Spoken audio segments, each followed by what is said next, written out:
Welcome to Mr. Nightbleed. Tonight, in 4 terrifying Christmas nights spent in haunted Texas graveyards, we return to a place that doesn't feel like it should be haunted by winter at all. Wide roads, open skies, and heat that lingers even in December. But when Christmas night drops over Texas, and the highways thin out, and the last porch lights fade behind you, these are the nights people survived inside haunted Texas cemeteries. Christmas Eves in late December, hours spent between cracked headstones and rusted gates, where candles appear without anyone lighting them. Footsteps show up where no one is walking, and the air turns cold in patches like something is standing there, close enough to breathe. My goal this month is to reach 4,000 subscribers. Almost 90% of viewers wander in, listen, and vanish into the dark without subscribing. Don't be one of them. Join the darkness. Subscribe now. Before we begin, tell me in the comments where you're watching from and what hour of the night it is for you. And if there's a cemetery in your town here in Texas that truly unsettles you, especially around Christmas, type its name below. Because when the state goes quiet and the soil settles, some things beneath it do not rest. Kill the lights. Silence the world. Take a slow breath and let us begin.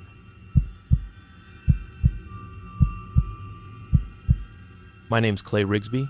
I'm from Mentone, Texas, and I work as a pipeline line locating tech. And listen, I know how that sounds. I know it sounds like a guy trying to make something out of nothing, but I'm sitting behind my trailer right now because I can't stand being inside it with the lights off. I'm telling you the truth. I'm shaking so bad I can barely keep this phone steady. It is 3 in the morning and the wind is pushing grit through the skirting under my place like it always does. But it feels different tonight, because I keep thinking I hear footsteps in that sand like somebody's walking slow with work boots on. And every time I turn my head, there's nothing, just my neighbor's busted pickup sitting with a flat tire. And that one street light down the row that flickers like it's tired of doing its job.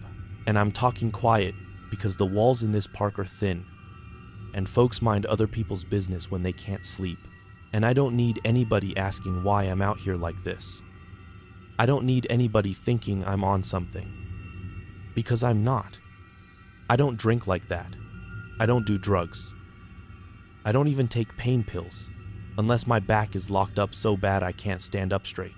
And I swear to God, dude, I wish I could say I'm making this up because then I could stop thinking about it. But I can't. Because there's proof on my truck that I still can't scrape off, and there's time missing out of my week that I can't explain. And I'm starting to think the only reason it stopped where it did is because it wanted me to bring it home with me. The day it started was normal in the worst way, like a day you forget as soon as it happens. I had 2 eggs and a tortilla warmed on the burner because I didn't feel like driving into town. I drank coffee out of that chipped mug I got from a gas station in Pecos years ago, the one with the faded steer on it. And I was wearing my long sleeve work shirt even though it wasn't cold, because the sun out here will cook you through a short sleeve, and I already had a burn line across my forearms from the week before, and the shirt had a stain at the cuff from valve grease that never comes out no matter how many times you wash it. And I remember noticing it because I was standing at my sink looking down at it thinking I should just buy a new one. And then my phone went off and it was the alert from our system. Not a call, the little vibration and the screen lighting up with an alarm code. And I checked the time, because I always check the time when a new one comes in. It was 10:47 at night. And that's how I remember this, because the microwave clock in my kitchen is 6 minutes fast, and the phone time is right. And I remember thinking it was weird. The microwave almost matched for once. I had already showered. I had already taken my boots off. I had already sat down to watch a half hour of whatever was on, because the day had been long and hot and my head was full of the kind of silence you get out here when there's nothing to listen to but your own thoughts. And the alarm code was one of the ones we take serious. It wasn't a low battery on a remote unit. It wasn't a sensor needing calibration. It was one of those pressure deviation things, which can be nothing, a sensor drift, but it can also be the kind of nothing that turns into a big thing if you ignore it. And that's why I do what I do. because you don't ignore it. You go look. You confirm. You log it. You reset it. Or you escalate it. That's the whole job. It's boring when it's done right. And that night, it didn't feel boring. It felt like a hook in my stomach the second I saw the location attached to it. The site name on the alert was one of those shorthand labels that mean nothing to anybody. Not in our world. It was a valve station out past the county line, out on a dirt access road that branches off a paved road you'd miss if you blinked. And I'd been there before. Not a lot. But enough to know the turnoff and enough to know there's no cell service for a stretch, and the radio gets sketchy depending on the weather. And I remember looking at the map pin on the screen and thinking, man, I do not want to drive out there at this hour, but I grabbed my keys anyway, because that's what you do. And I pulled on my boots and I grabbed my hard hat from the hook by the door, and I went out into the night with that feeling you get when your yard looks wrong in the dark, even though it's the same yard you see every day. The sky was clear when I left, stars out like they were punched into the black, and the air had that dry smell like dust and hot metal cooling off. And my truck started on the first turn like it always does, and I backed out slow because the gravel pops loud at night, and I didn't want to wake anybody up. And as I rolled down the park road, I saw my neighbor's curtains shift. So somebody was already awake. And that made me feel a little better for some reason. Like I wasn't the only person in the world. The drive out there is mostly nothing. Just long, straight stretches, and then the kind of turns that don't feel like turns because the road is so wide. And I kept the radio low, not because I was trying to hear anything, but because the quiet in the cab felt too big. And I kept checking my mirrors like I was expecting headlights, but there weren't any. And I remember thinking, okay, it's fine.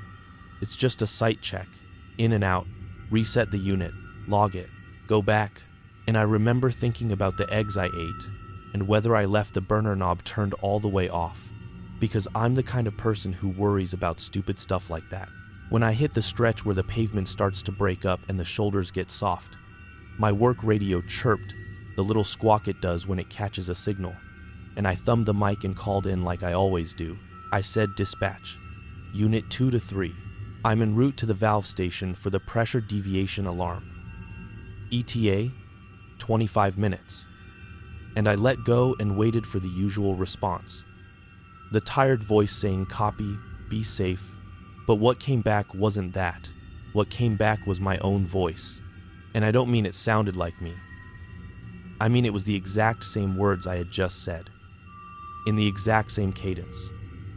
Like a recording played back, and it came through with a tiny delay, like a half-second behind, and I sat there with my thumb still hovering over the mic button like my brain couldn't decide whether to press it again, and I remember saying out loud to nobody, "That was weird," and then I laughed, a short laugh, because the first place your mind goes is equipment, interference.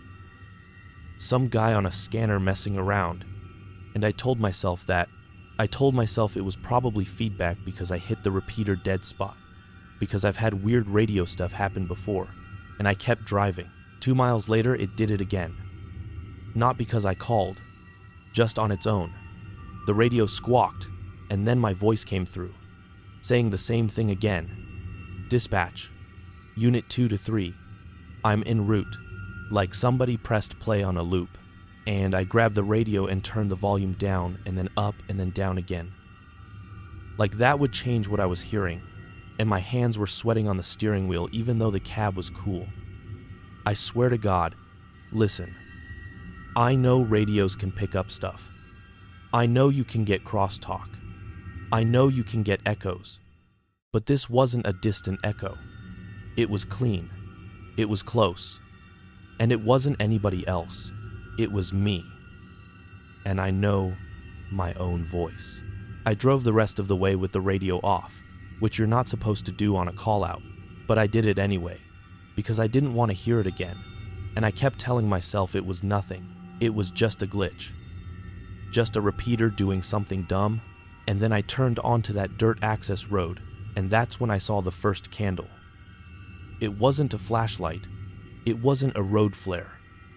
It was a candle. A small one, like the kind you set on a table in a glass jar. Except this one wasn't in a jar. It was just sitting there on the top rail of a fence post right at the start of the access road. And it was lit, a little flame standing straight up like it had been lit seconds ago. And the thing that hit me wasn't fear at first. It was confusion. Like my brain didn't know where to put it. Because there's no reason for a candle to be out there. There's no reason for anybody to be out there at that hour. And there's definitely no reason for it to be sitting perfectly balanced on a fence post like it was placed carefully. And I slowed down, and my headlights washed over it, and I expected the flame to flicker from the wind of my truck passing. But it didn't. It stayed steady, and I rolled past it and looked in my side mirror, and it was still there, still steady. And I told myself, maybe somebody put it there for a reason. Maybe a worker left it. Maybe kids. Maybe some kind of memorial thing, even though that didn't make sense either. And then 50 yards down, I saw another one, and then another one, and then another one, spaced out like markers, like a line, and every single one was lit. I stopped the truck because I couldn't not stop. I put it in park, and I just sat there with the engine idling, staring down the road at these little points of flame, sitting on fence posts and rocks, and one of them on the edge of a cattle guard. And the air outside looked still. The brush wasn't moving. The mesquite branches weren't swaying. And yet every flame, every single one, was tilted the same way, like something had just moved past them on one side. Not a gust of wind, more like a wake. Like the way a flame leans when you walk by it fast.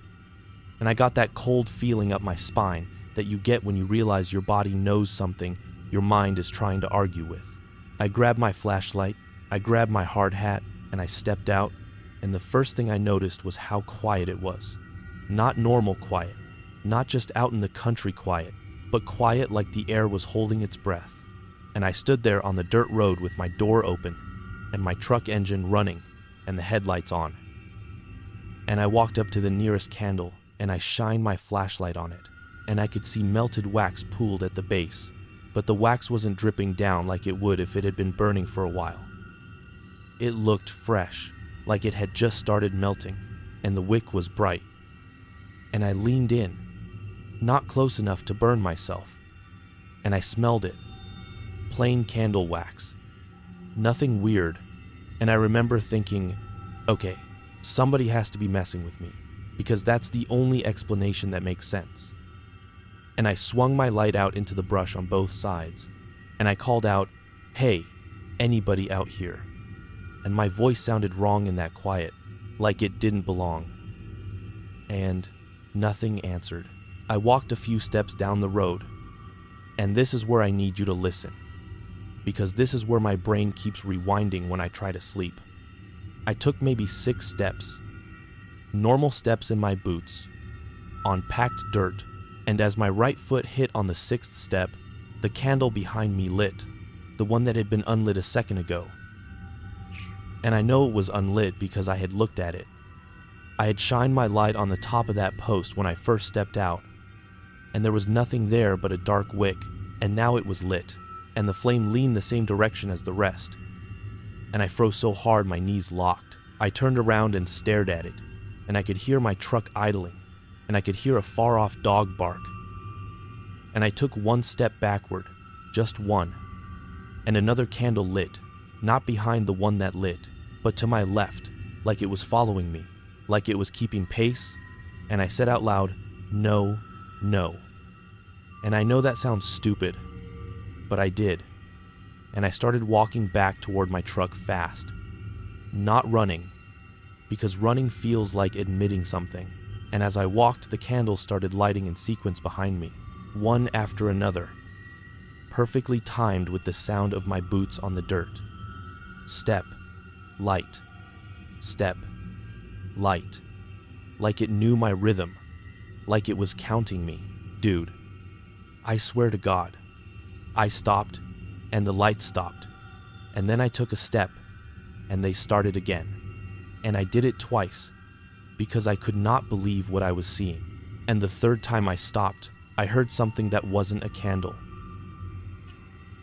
I heard a soft scrape like a boot sole on metal, and it came from ahead of me on the access road, near where the cattle guard was, and I snapped my flashlight up, and there was nobody there. Nothing, just the road and the fence lines and the little flames leaning like they were watching. I got back in my truck and I shut the door and I locked it even though there was no reason. And I sat there with my hands on the wheel and I told myself to leave. Just leave. Call it in, say it's unsafe. But then I thought about the alarm code and the site, and how if something was actually wrong, and I turned around because of some candles, I'd never live it down. And I also thought about the fact that if somebody was out there messing with me, leaving would mean they won, and that thought made me angry enough to move. So I turned the truck forward and I drove slowly down the access road, and I stayed in the middle so I wouldn't brush the fence line. And I kept my high beams on and my hands tight on the wheel. And as I drove, the candles stayed lit. But the ones behind me went out, not all at once, but one by one, like somebody was pinching them.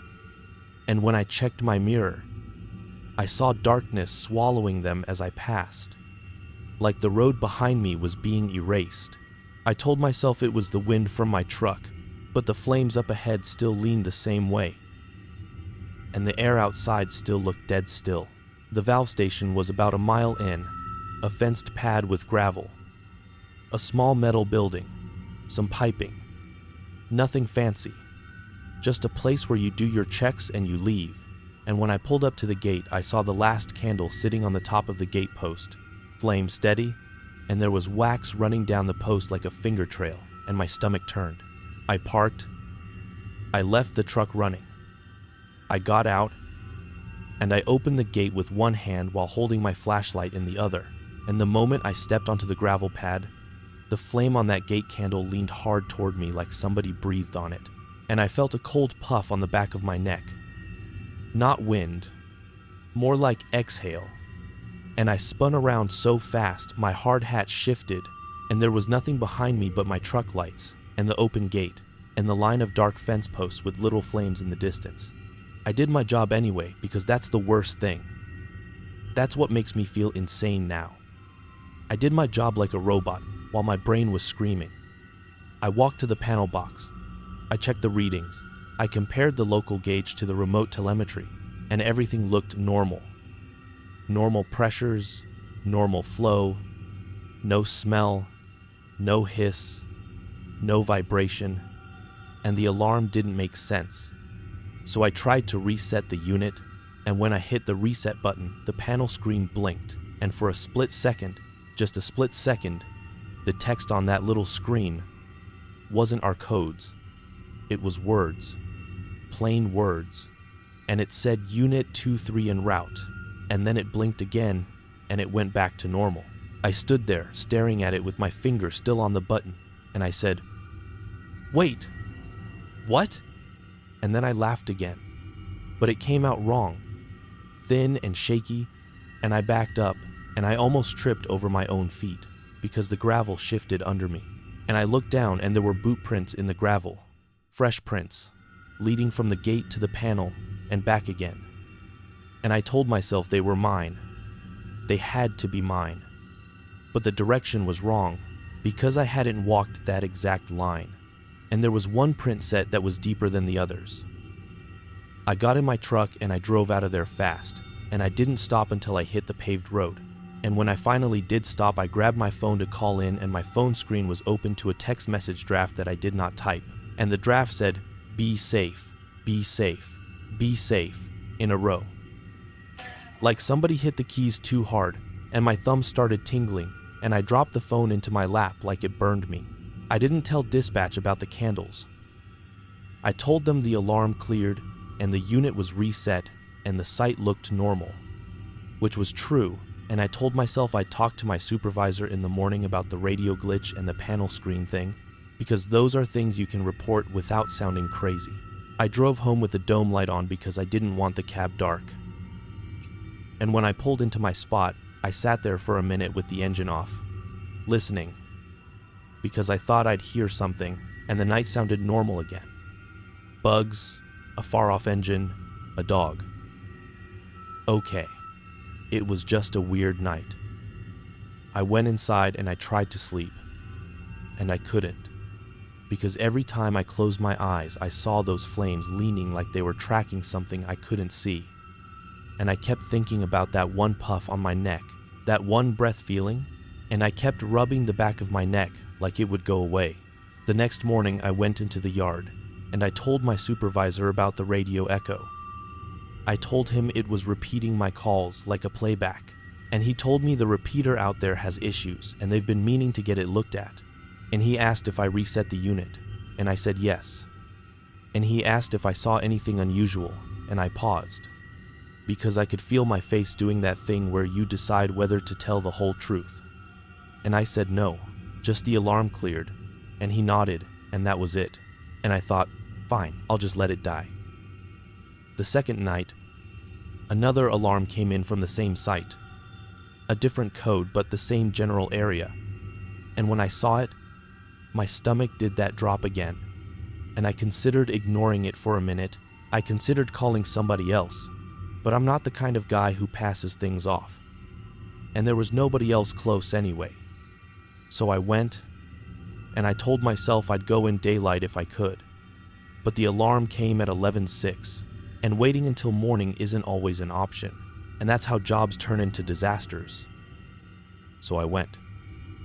This time I turned the radio off before I even left my driveway, and I told myself I'd only turn it on if I had to.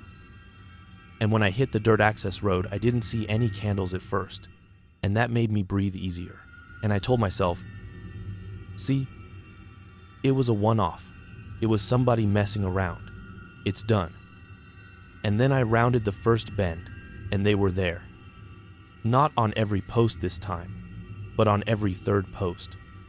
Like a pattern, like someone had decided to save effort and still make a point, and they were all lit again. And the flames were leaning the same direction again, toward the inside of the road, toward where my truck would pass, like they were waiting. I didn't stop this time. I drove straight through, and as I passed each one, it leaned harder, like the air in my wake was thick, and the ones behind me went out in sequence again, like they were being switched off. And my hands were so tight on the wheel, my fingers hurt. When I got to the gate, the candle on the post was lit, and I didn't get out right away. I sat there, and I watched it, and the flame moved, like something was walking around it. Not wind, not random flicker, more like a careful lean. Not random flicker, and then it straightened again. And I said, listen, out loud. I'm just here to do my job. And I felt ridiculous saying it, but I said it anyway. I got out, I opened the gate, and I stepped onto the gravel. A candle that had been unlit on the far side of the pad lit up like a response. And it was sitting on a piece of equipment like it had been placed there for me to see, and the flame leaned toward the panel box like it was pointing. I walked to the panel, I did the check, and again, everything looked normal. And the alarm again didn't make sense, and I could feel myself getting angry. Not at a person, not at a thing, just at the situation, because how do you fight something you can't even name? And I hit reset, and this time the screen blinked, and the words showed longer. And it didn't just say my call sign, it said, "You are here." And my mouth went dry like I hadn't had water in days. I backed away and I turned to go back to my truck, and I saw my truck keys on the gravel near the gate. Dude, I swear to God, I did not drop my keys. I keep my keys clipped on a carabiner on my belt loop when I'm on site, because if you drop them in gravel at night, you will never find them. And there they were, just sitting like someone placed them in the open. And I stared at them for a full 10 seconds before I bent down and picked them up. And my fingers touched wax, sticky wax, on the metal key, like the keys had been pressed into melted candle wax. And I looked around, and I felt that observed feeling so hard it made my skin itch, like something was standing just outside my flashlight beam. I got in my truck and I left again. And this time I did call dispatch. and I asked if anybody had been out to that site before me. And they said no. No work orders, no contractors scheduled, nothing. And I almost told them about the candles. I almost did, but I didn't. Because how do you say that over a work channel without sounding like you're losing it? I went home, and when I pulled in, I looked at my hood under the porch light, and there was a handprint on it. Not dirt, not grease, wax. A wax handprint like somebody pressed their palm flat on my hood when the wax was soft and then pulled away. And it was right there on the driver's side front corner, where you would lean if you were looking under the hood. And I stood there, staring at it, until my eyes watered, and I tried to scrape it with my fingernail and it smeared. And the smear looked like skin oil mixed with wax, and I felt sick. The third night is the one that broke something in me, because the first 2 nights I could still tell myself there was a person, some bored kid, some worker playing a joke. But the third night took that away. I didn't get an alarm that night, not at first, and I thought maybe it was done. And I ate cold leftovers out of the container standing at the counter because sitting down felt too still. And then at 12, my phone buzzed. Not an alarm. A text from a number I didn't recognize. And the message said Unit 23 en route A to 25. And my stomach turned over because that was my own wording from the first night. And I hadn't said it since, and I hadn't typed it anywhere. And I stared at that message until my eyes went blurry. And I replied, "Who is this?" And it immediately replied, "You are here." And I didn't even think. I just grabbed my keys and ran outside, because being inside suddenly felt like being trapped, and I jumped in my truck. And I started it, and my work radio turned on by itself. Volume up, and I heard my own voice again, repeating my call. And then under it, quieter, like it was farther away, I heard boots on linoleum. Slow, steady, like someone walking down a hallway, and I slammed the radio off so hard my hand hurt. And I sat there panting like I'd been running a mile. I didn't go to the site that night. Not right away. I told myself I wouldn't. I told myself I'd stay home. I'd call in sick. I'd quit. Something. And then the alarm came in at 12:41. The actual system alarm this time, and it was a high priority. And my brain split in two. One side screaming, "Don't go." The other side saying if something is wrong and you don't go and it becomes a disaster, you will never forgive yourself. And I hate that part of me. I hate it now. Because it got me back on that road. I drove out there with my phone recording audio on the seat beside me, because I thought if I could capture the radio thing or something, then I'd have proof for myself at least. And when I hit the dirt access road, there were no candles, none. And the emptiness of it scared me more than the candles did, because it felt like someone was holding their hand over your mouth instead of speaking. The gate was open when I got there. I know it was closed before. I know because we keep it locked. And I'd locked it myself, and now it hung open a few inches, like it had been left careless, and my headlights shone through and painted the gravel pad, and there were no candles visible anywhere, and the air felt heavy, like storm air, like static, even though the sky was clear, and my skin prickled on my forearms. I sat in my truck with my foot on the brake, and I looked at that open gate, and I said, "Man, no." And then I did something that makes me feel weak to admit. A short beep, like maybe someone was out there and I'd scare them off. And the moment the horn sounded, the lights on my dash dimmed like my battery had died. And then they came back, and my phone on the seat lit up with a new text from that same number, and it said honk again. And my throat made a sound like a choke, and I grabbed the phone and threw it into the cup holder like it was alive. I got out anyway, because my legs moved even when my brain didn't want them to. And I walked to the gate, and I pushed it wider, and it creaked loud in the quiet. And as soon as I stepped onto the gravel pad, the smell hit me. Candle wax smell. Warm wax, like somebody had been burning a bunch of candles recently.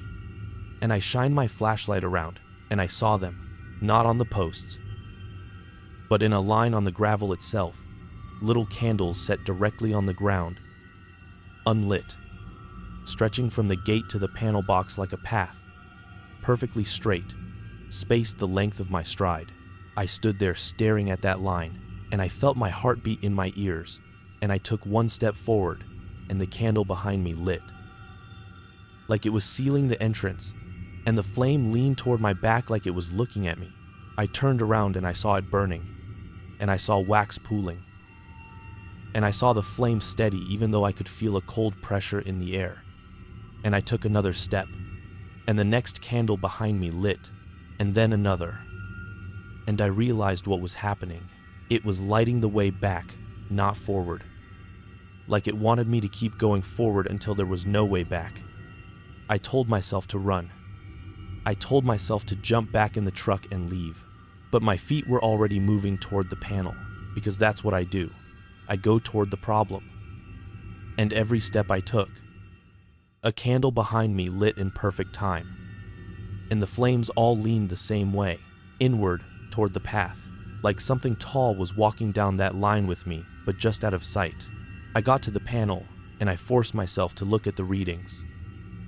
And the alarm this time showed real deviation, real numbers that didn't match, like something had changed. And I remember saying, okay, this is real. This is just work.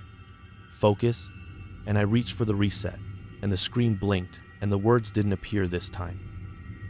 Instead, the screen went blank, dead, and then a voice came from behind me, low, like someone speaking close to the back of my hard hat, and it said my name, Clay, and it wasn't a radio, it wasn't a phone.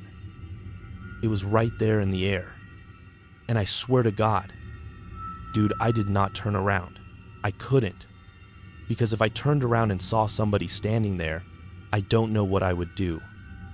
I might swing, I might run, I might freeze, and I didn't want to know which one I was. So I stayed facing the panel, and I whispered, "Who is that?" And the voice said, "You are here." And it sounded like my own voice, and not my own voice at the same time. Like a recording played through a throat, the candles behind me started popping softly, little snaps as the wicks caught, one after another. And the light from them made my shadow stretch the wrong way on the gravel, not away from the flames, but toward them, like my shadow wanted to go back down that path. And I felt tears in my eyes because my body was doing the thing it does when it knows it's outmatched. I grabbed my wrench from my belt, not because a wrench helps, but because holding something made me feel less empty. And I turned my head just enough to look with the corner of my eye, and I saw a shape at the edge of my flashlight beam. Not a clear person, not a monster. Just a density in the dark. Like the air had a body. And it didn't move like a person moves. It shifted like a curtain that isn't being blown by wind. And I heard boots on metal again, closer, like someone stepping on the grate near the piping. And I knew then that if I stayed, I'd see something I couldn't take back. So I ran. I ran back toward the gate, and as I ran, the candles didn't go out. They lit faster, like my pace made them excited, like they were keeping up, and when I reached the gate, it was closed. It was closed and latched. And I know it was open because I walked through it. And now it was shut like it had never moved. I slammed into it with my hands and it rattled. And I fumbled for the lock that wasn't there. And my flashlight beam shook across the metal. And I heard that voice again behind me. Calm, almost bored, and it said, "Honk again." And I started crying. Then, full crying, because my brain couldn't hold it, and I screamed, "Stop," and my scream sounded small out there. I yanked at the gate and it wouldn't open, and I turned and ran along the fence line looking for a gap, for anything. And the gravel under my boots sounded like loud crunching. And with each crunch, I heard an echo crunch half a second later, like my steps were being copied by something heavier. My truck was right there inside the fence, keys in the ignition, headlights on, and it felt like it was a mile away. and as I sprinted toward it, my phone buzzed in my pocket, and I didn't even look, and then the headlights blinked off. Not dimmed, off, like someone cut power. And the only light left was the line of candles. A straight line of small flames stretching from the gate to the panel, and the flames leaned toward me as I ran, like faces turning. I reached my truck and I yanked the driver door open and I climbed in and I slammed it shut and I locked it. And my hands were shaking so bad I couldn't get the key turned even though it was already in there. And I finally got it, and the engine cranked and coughed and then started. And when it started, the radio came on by itself and I heard my own voice say, "My name's Clay Rigsby. I'm from Mentone, Texas, and I work as a pipeline line locating tech." And I froze because those words are what I just said to you at the start of this, those exact words. And I've never said them into a radio in my life. And then the voice kept going. And it started saying things I had thought but never spoken. Like it was reading my head. And I slapped the radio off. And I threw the truck into reverse. And I backed up hard and I hit something. A thump. Like I backed into a post. And I stopped. And I looked in the mirror. Like it had never been latched. And I didn't wait. I punched it forward and drove through. The access road out felt wrong. The headlights didn't reach as far as they should. Like the darkness was thicker than normal. And my speedometer needle shook like it couldn't settle. And I kept checking my phone time, and it kept flipping between 1:12 and 1:13 and then back to 1:12 like the minute couldn't decide. And I swear to God. Listen, I drove straight. I know that road. It's one road. You go out, you hit pavement, you turn, you're gone. But I drove for what felt like forever, and the pavement never came. And then I saw a candle ahead, one candle, sitting in the middle of the dirt road, lit, flame leaning toward me. And when I got close, it wasn't on the road, it was on my hood. It was sitting on my hood like it had always been there. Flame steady inches from my windshield. And I screamed and slammed the brakes, and the candle didn't fall. It stayed, and wax dripped down the hood in a perfect line, and I could see the flame reflected in my glass. And in that reflection, behind the flame, I saw a shape in the passenger seat, like a person sitting there. But when I turned my head, the seat was empty, and when I looked back at the windshield, the reflection still showed it. And I felt my mind splitting, like it couldn't decide what to believe. I don't remember the next part clean, and that's what scares me most. Because I'm the kind of person who remembers details, who can tell you what time I punched in and what code was on the panel, but there's a chunk of time that night that is just gone. I remember my truck moving. I remember the candle flame on my hood leaning. I remember the smell of wax so strong it made my eyes water. I remember seeing the same fence post candle from the first night pass by my window again like I'd looped back to the start. And I remember hearing boots on linoleum loud, like right under my seat. Like the floor of my truck had turned into a hallway. And I remember slamming my fist into the steering wheel because I needed to feel something solid. And then the next clear memory I have is seeing dawn light, gray light on the horizon. And my truck was parked on the shoulder of the paved road, like I'd made it out. Engine off, keys still in the ignition, and my hands were on the wheel and my face was wet, and my phone screen showed 6:38. And I looked at the date and it was 3 days later. 3 days later. I sat there staring at that date like my eyes couldn't process it. And I opened my door and stepped out and the air smelled like morning, like dust and coffee from somewhere far off. And my legs were stiff, like I'd been sitting for hours. And I looked down at my boots, and there was candle wax on them. Hardened wax, splattered like drips, and there was a footprint in the wax on my driver's side floor mat that wasn't mine, smaller, like a different boot. And the wax had cooled around it, like someone stepped in it and stood there, and then lifted their foot. I drove home in daylight and everything looked normal, and that felt wrong too. Because normal after that felt like a lie. And when I pulled into my spot at the trailer, my neighbor was outside, and he looked at me like he hadn't seen me in a while. And he said, "Man, where you been?" And I tried to answer, and my throat locked up, and I said, "Work, just work." And he said, "You've been gone." And I laughed like it was nothing, but my laugh sounded like it came from somebody else. I went inside and I checked my call log and my work messages. And there were entries from me over those 3 days. Check-ins, confirmations, notes. Like I'd been doing my job, like I'd been alive and functioning, and I don't remember any of it. And that's when I knew it wasn't just a weird night. It was something that could wear my routine like a shirt and move through my life while my mind was somewhere else. I went out to my truck and I looked at the hood under full daylight, and there was the wax handprint again. Clearer now, because the sun made the texture show. And it wasn't a normal handprint. The fingers were slightly too long. Not crazy long, just enough that if you measured, you'd frown. And there were little ridges in the wax like skin, like somebody pressed hard, and I tried scraping it with a plastic scraper, and it came off in strips and left a slick smear like oil, and no matter how much I wiped, the smell stayed. Faint wax smell that shouldn't be there in the sun. I quit 2 days after that.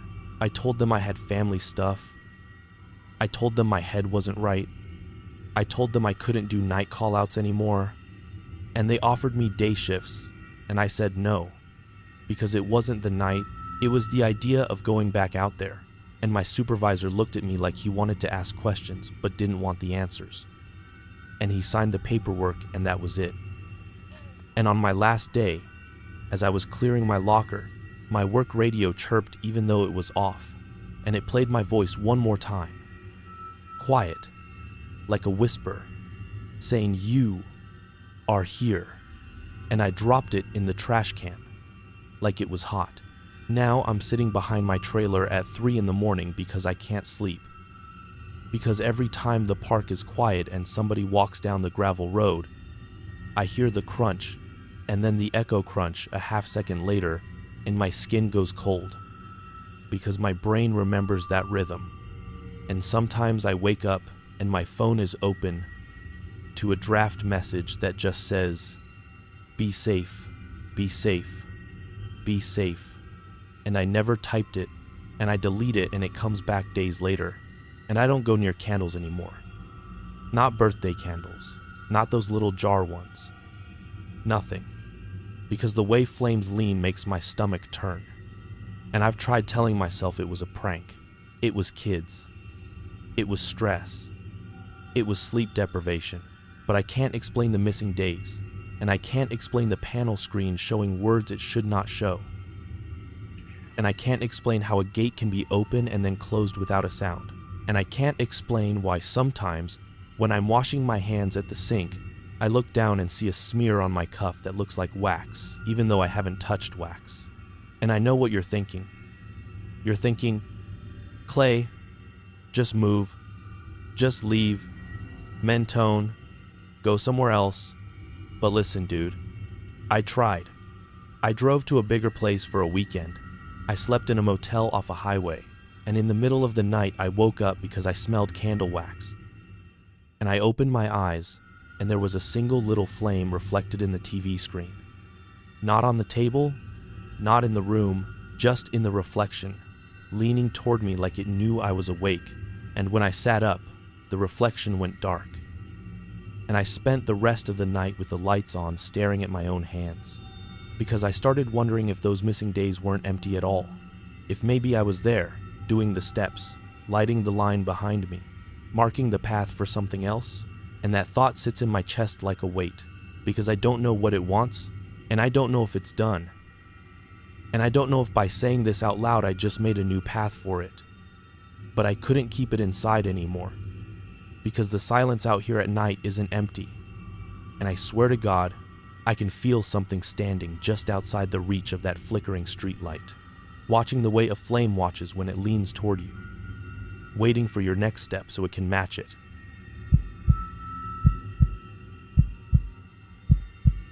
The frost that wouldn't melt. My name's Cason Dillard. I'm from Mentone, Texas, and I work as a pipeline corrosion tech. Listen, I know how this sounds, and I'm not trying to convince anybody. I'm just trying to get it out of me because it's sitting in my chest like a rock and I cannot sleep, and I keep checking over my shoulder like a kid. Except I'm grown and I got grease under my nails and a bad knee, and I'm standing behind my trailer with my phone screen cracked, and I keep thinking I hear boots in the gravel when there's nobody out here. That week started normal. So normal it makes me mad now thinking about it. Tuesday morning, I had 2 eggs cooked too long in a scratched pan. A piece of toast I burned on one side because the toaster only works if you push it down and hold it, and coffee that tasted like the plastic cup I drank it from. I was wearing that faded blue work shirt with the white snap buttons, the one with the little dark stain on the left pocket from diesel that never came out, and I had on my steel toes that squeak in certain halls, even though I try to walk soft. I punched in at 6:12 a.m. at the yard in Pecos. I remember the exact time because the time clock was running 2 minutes slow, and my foreman, Jerry, he made a joke about it like he always does, saying the clock runs slow because it knows we're all trying to leave. I laughed like I always do. Nothing felt wrong. The air was dry, not cold. It was late December. But West Texas, late December isn't like other places. You can get a morning that bites, and then by lunch you're sweating, and that day was like that. I remember I was thinking about Christmas lights on a neighbor's porch, how they looked kind of lonely. And I remember I had a packet of peanuts in my glove box I'd been saving for later. And I remember the smell of my truck heater, that dusty hot smell like it's cooking old air. The job that sent me out there. It was supposed to be simple.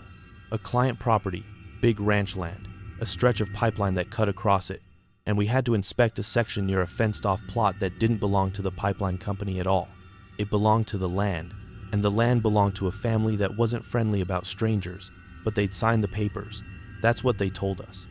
Jerry handed me a printout with the site coordinates, and he said, "Go out there, check the test stations, take your readings, don't mess with their fence, and don't make eye contact with whatever they got in there."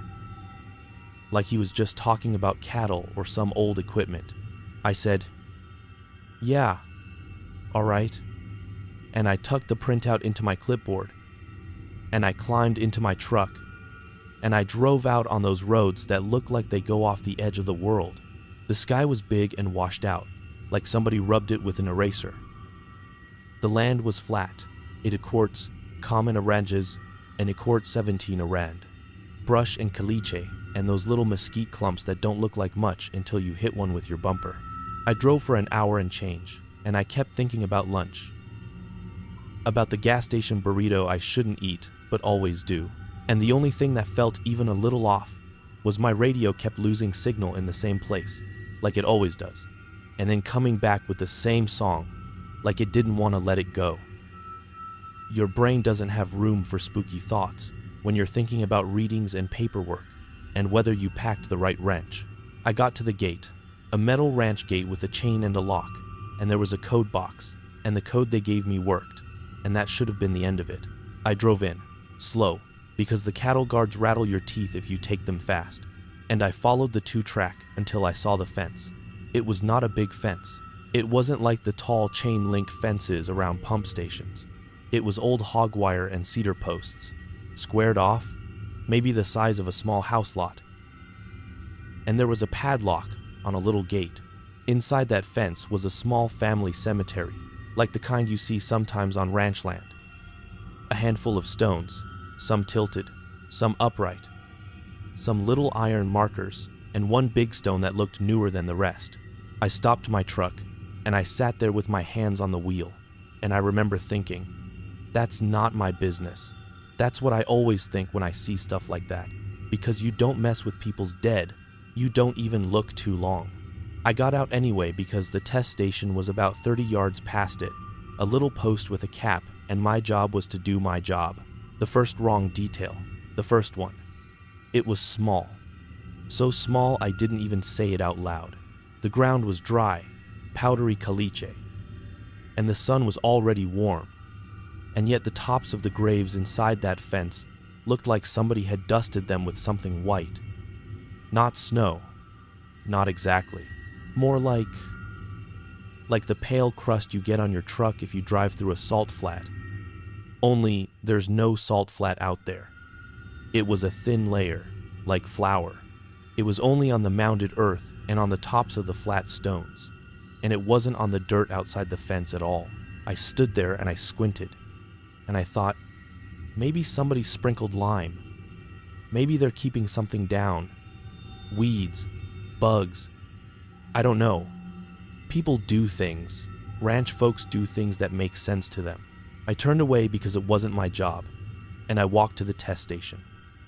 I took my readings, I wrote down the numbers, I checked my leads, I tightened the cap, and I went back to my truck. I ate my burrito in the cab with the window cracked, and I watched a hawk ride the air like it didn't have bones. I was calm. I was fine. I drove to the next point. Nothing happened. I finished my route, and I headed back. And by the time I got to town, I'd already forgotten the white dust. That's the truth. It wasn't until that night that it crawled back into my head. I was in my trailer, and the heater kicked on, and that dry, hot smell hit my nose again. And for some reason, I remembered that cemetery plot, and I remembered how the white stuff didn't make sense with the heat, and I sat up in bed and I looked at my boots by the door, and I noticed something under the treads. Not mud, not caliche. Something pale, stuck in the grooves. I leaned over and I touched it with my finger, and it felt like powder, like chalk. And I remember I rubbed it between my fingers, and it didn't melt, it didn't get wet, it didn't do anything, it just stayed powder. I remember thinking, okay, lime. And I went to the sink and washed my hands and went back to bed. And I would love to tell you that was it. I would love that so bad. The next day, Wednesday, Jerry called me at 4:58 p.m. when I was already heading home, and he said, "Hey, Kaysen, you're gonna be in the area tomorrow, right?" I said, "Sort of." And he said, "We got a complaint. Landowner says somebody's been in their cemetery fence." I said, "Not me." And he said, I know, but we gotta send somebody to document the condition. Pictures, show we didn't mess with it." I said, "Why me?" And he said, "Because you were the last one near it, and because you're the only one I trust not to do something stupid." He laughed. I didn't. I told him, "I didn't open their gate. I didn't touch their lock." And he said, "I know. Just go. Daytime. Easy. In and out." I slept bad that night. Not because I was scared.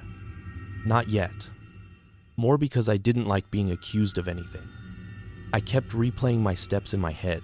I kept seeing that thin white layer. I kept thinking, what if I did brush that fence with my jacket? What if I left a mark? What if the landowner is just mad we're there at all? I woke up Thursday with that tight feeling in my jaw, like I'd been grinding my teeth.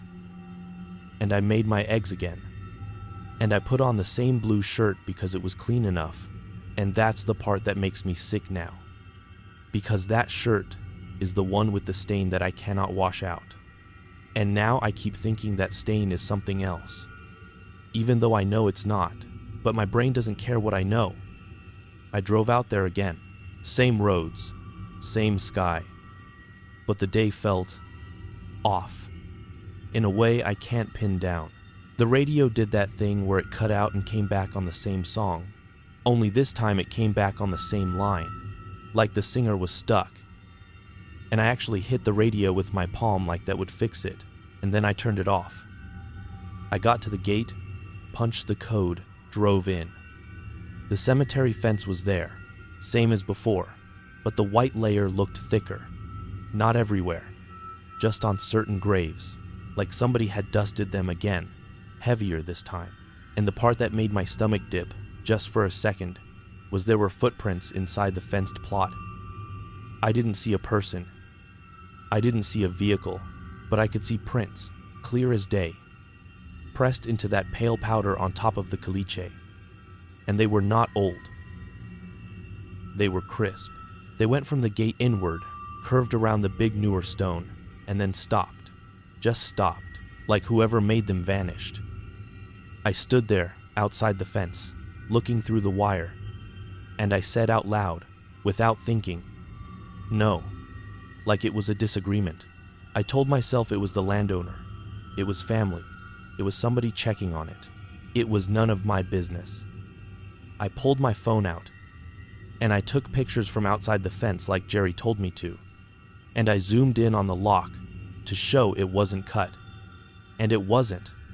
The lock was intact, dusty, no fresh scratches. The gate was closed. The chain was looped right. Then I noticed something else, and I don't like saying it because it sounds like I'm trying to make it scarier, but it's just what I saw. One set was normal, kind of heavy. A boot with a square toe, the kind you see out here. The other set was wrong. Not in a monster way, in a math way. They were the same size every time, same depth, same spacing, like a stamp, and they didn't line up with how a person shifts their weight when they turn. They curved without any drag marks, like the foot lifted and placed perfectly, over and over. I stared at that too long, and I felt that prickling behind my ears, like somebody was looking at me. I turned around fast, expecting to see the ranch owner or a hand or somebody in a truck, but there was nobody, just my truck, the 2-track, the brush, and the wind pushing through it like a slow breath. I took a few more pictures and I walked back to my truck. And as I did, I kept thinking, don't look back. And then I got mad at myself for thinking that. And I did look back. And I wish I hadn't, because the footprints looked different. I swear to God, listen. I know how that sounds, but I stood there, looked at them, turned away to get my phone steady, looked back, and the wrong set had one more step than it did before. One more print, closer to the fence line, like it had moved while I wasn't looking at it. I froze. I actually froze, like my body forgot the next instruction. Then I did what I always do. When my brain can't make something make sense, I made it about work. I said, okay, photos, document. I took another picture. I zoomed in. I checked it. The print was there. I got in my truck. I drove away. I called Jerry and told him, lock is intact. Footprints inside. Looks like landowner's been in there. He said, all right, send the pics. I sent them. He didn't say anything about the white stuff. I didn't mention it. I should have. I didn't want to sound weird. That's the truth. I didn't want to be the guy who sees something and makes it a story. I wanted it to stay paperwork. That night, I couldn't stop thinking about the footprints. I got up at 2 a.m. and I went outside and I looked at my truck like it was going to tell me something. Under the porch light, the world looked normal. I went back inside and I sat at my little kitchen table and I realized my hands were shaking. Not bad, just enough to make the light above the table wobble in my vision. I kept telling myself, it's nothing. It's a cemetery. People go there. But I kept seeing that extra step appear. I kept seeing it like a photo in my mind. Friday morning, I went in early because I had another route nearby. I tried to avoid that property. I really did. But around noon, Jerry called again, and his voice sounded different, like he was trying to sound casual and failing. He said, Kaysen, the landowner's mad. Mad. Mad. Mad. Mad. Mad. Mad. Mad. Mad. Mad. Mad. Mad. Mad. Mad. Says there's a new scrape on the inside of the gate. I said, I never opened it. And he said, I know you didn't. I'm just telling you what they're saying. I said, then why are you calling me? And he paused, and then he said, because you're already out there, and because I need someone to go with the client rep and just stand there and be a body. They want a company witness. A company witness. That's what he called me. Like I was a lamp. Like I was a piece of furniture.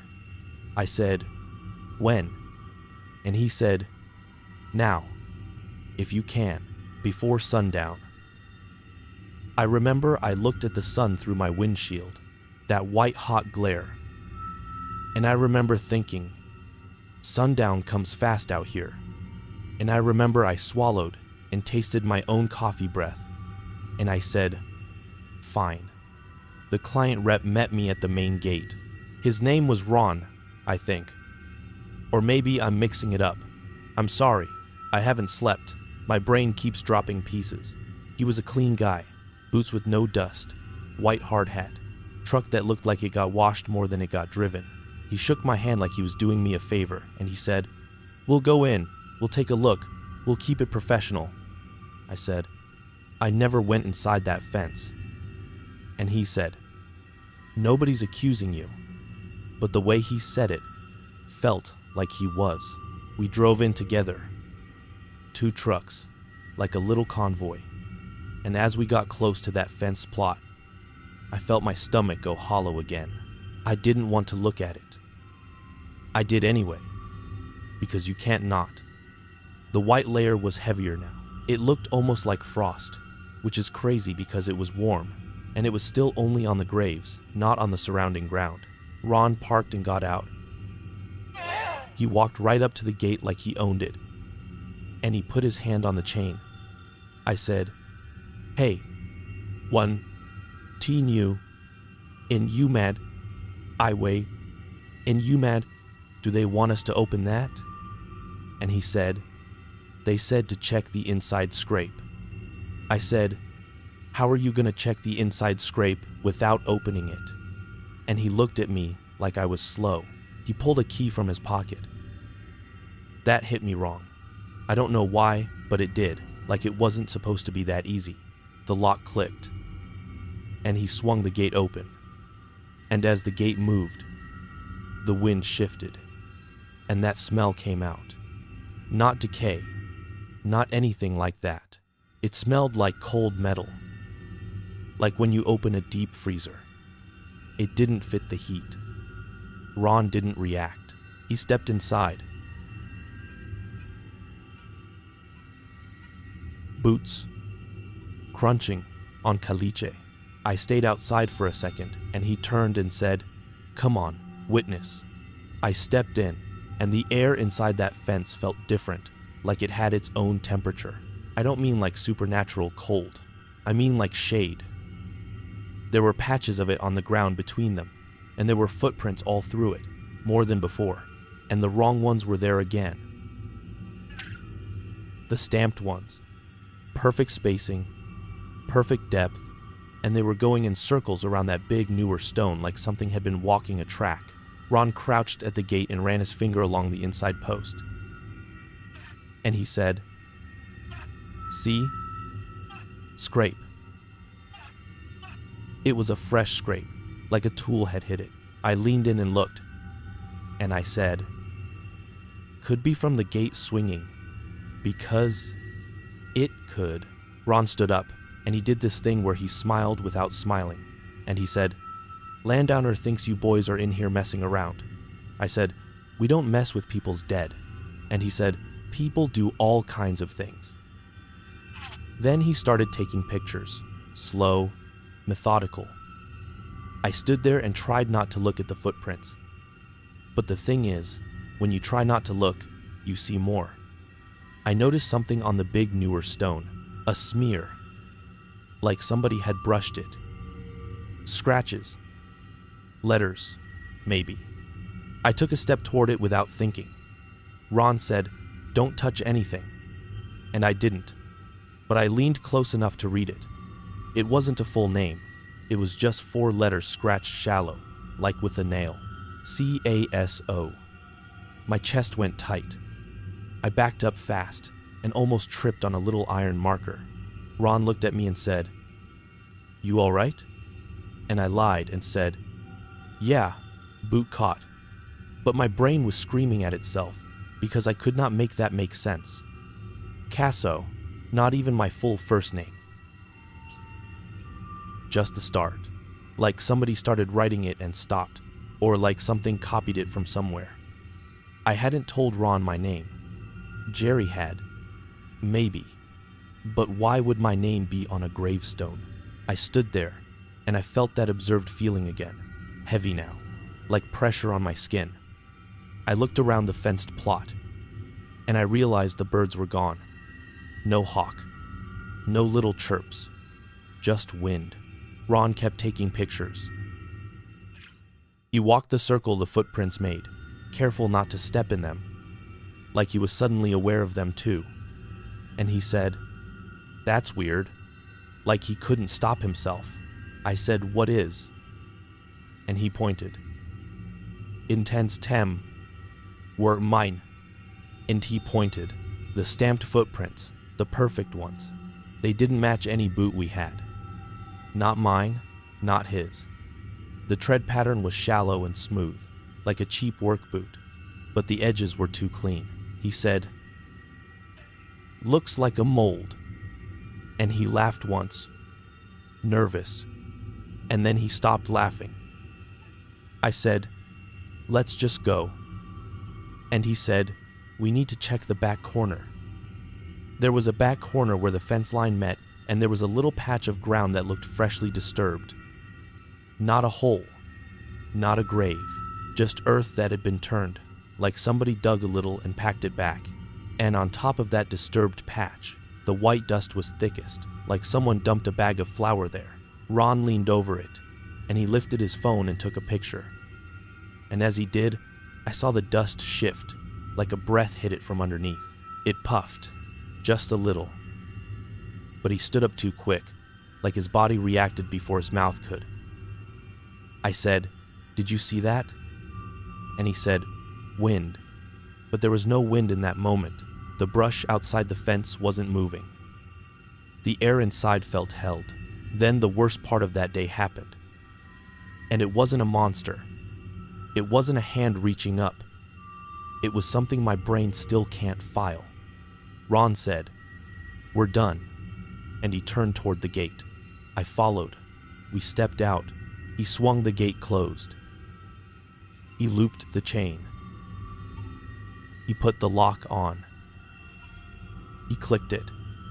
He tried the gate. It held. Then he looked at his key in his palm like it had betrayed him. He said, "That's odd." And I said, "What?" And he held the key up. The key teeth were filled with that white dust, packed into the grooves like it had been pushed in there. He hadn't dropped it. He'd had it in his pocket. He stared at it, then at the lock, then at me. And I said, "Let's leave." And this time, he didn't argue. We walked back to our trucks. I got in mine and shut the door and locked it out of habit. And I watched in my mirror as he drove away in a hurry, like he forgot to be professional. I sat there a second because my hands were shaking bad now, and I kept staring at that fenced plot like it was going to do something. And then, I swear to God, the stamped footprints inside shifted again. One step closer to the gate. One new print where there hadn't been one. Just like yesterday. I put my truck in drive, and I left so fast, my tires threw rocks. I called Jerry and I told him, "My name is scratched on a stone out there." Jerry went quiet. Then he did that thing where he tries to sound like he's above it. He said, "You sure? You sure?" I said, "Yes." He said, "It could be something else." I said, "It's my name." He said, "Send me pictures." I said, "No, I'm not going back in there," he said. "Come on." I said, "No." And there was this long pause where I could hear the office hum behind his phone. And then he said, "All right, I'll send someone else." He sounded relieved, like he didn't want to go either. That night, I tried to act normal. I went to the store. I bought a frozen pizza. I stood under the fluorescent lights and tried to think about normal stuff, like whether I needed a new wiper blade. But every time I blinked, I saw that partial scratch, Caso, like my name was half written by someone who didn't know how to finish. I got home and I ate 2 slices of pizza and I drank water like it would rinse my brain. I took my boots off and left them outside on the porch because I didn't want that white dust in my trailer. Then around 11:30 p.m., I heard something on the porch, a soft scrape. I listened. Another scrape. I told myself it was the wind moving my boots, but my boots were heavy. They don't move in wind. I stood up slow and I walked to the door and I looked through the peephole, and the porch light was on, and my boots were not where I left them. They were lined up side by side, toes facing my door, like someone set them there on purpose. I opened the door fast, like that would scare someone away, and there was nobody. I stepped out barefoot onto cold wood, and I looked around, and the lot was empty. The neighbor's trailer, dark. The road, quiet. My boots sat there like they'd been waiting. I picked one up, and it felt normal. Weight, leather, and then I saw the soles. Under the treads, packed into the grooves, was that white dust again. I hadn't worn them since the ranch. I left them outside. I brought the boots inside anyway, because I didn't want them outside like that, like an invitation. I set them by the door, and I locked the deadbolt, and I sat on my couch and stared at nothing. Around 1 a.m., my phone buzzed. A text from an unknown number. No name, just a number I didn't recognize. It said, "You missed a step." I stared at that message until my eyes watered. I didn't reply. I blocked the number.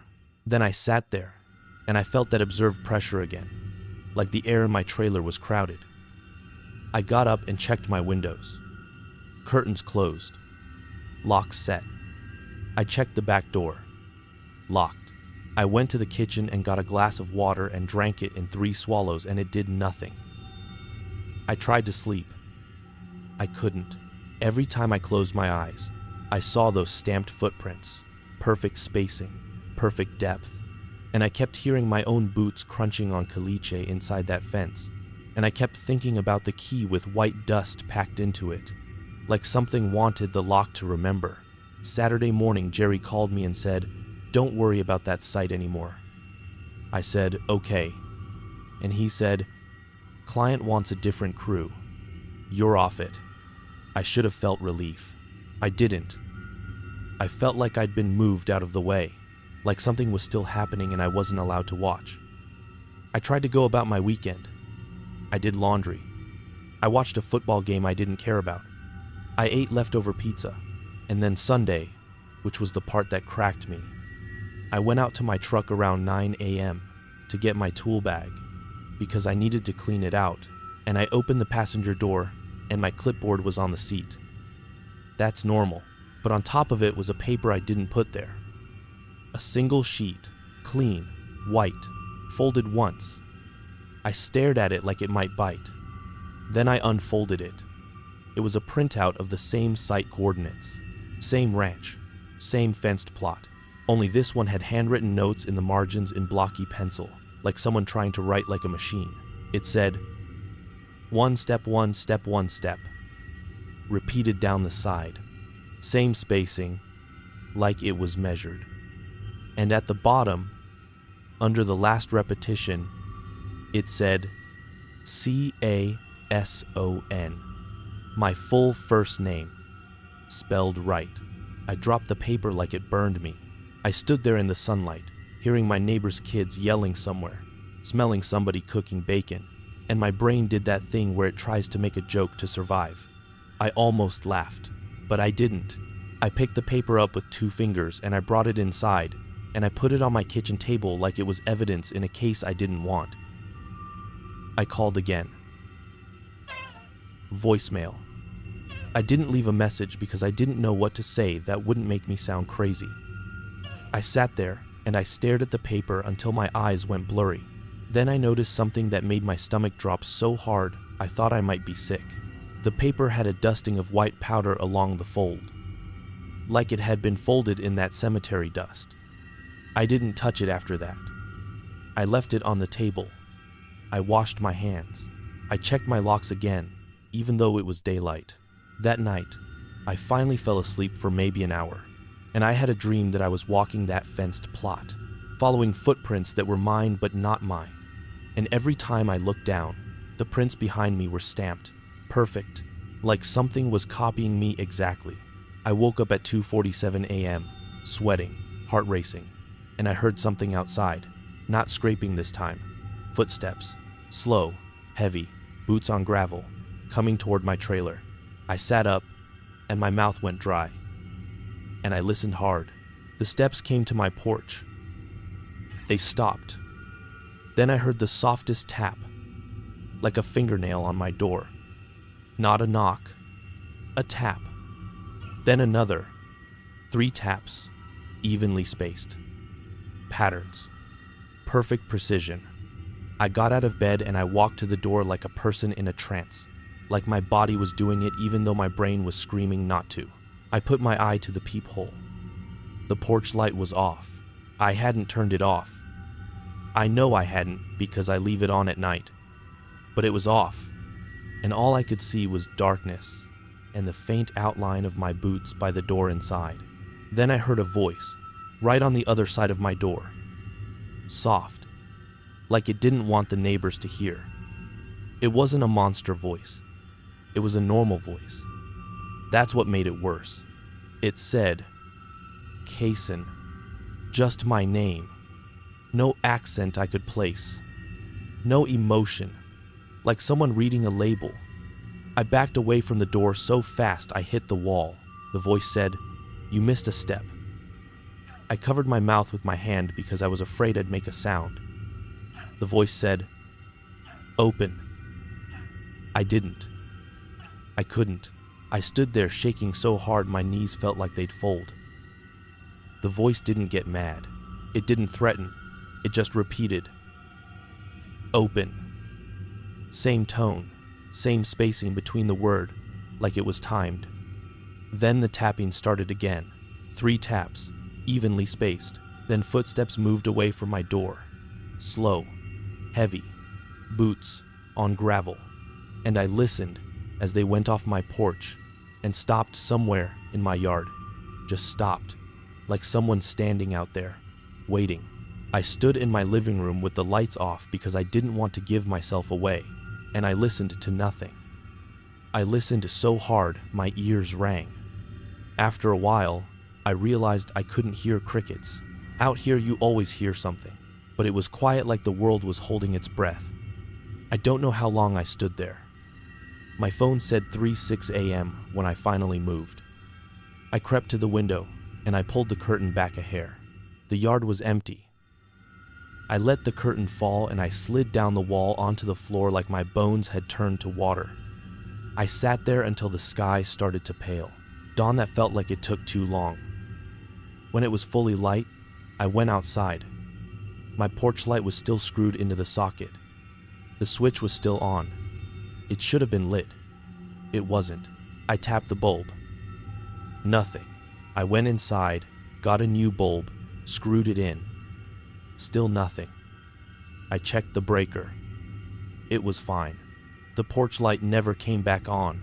It's like that circuit is dead now, and my landlord says he'll send someone. But I keep telling him not to, because I don't want anyone messing with it, and I don't know why I think that. But I do. And then I saw the ground by my porch steps. There were footprints in the dust. 2 sets. One set was mine from when I walked out barefoot. The other set was stamped. Perfect. Evenly spaced. Leading up to my door, stopping, and then leading away into my yard and just ending. No scuff. No turn. Just an ending. Like whoever walked there simply stopped existing past that last print. I stared at those prints until the sun was high, and I kept telling myself to take a picture, to document it, to be rational, but my hands wouldn't stop shaking.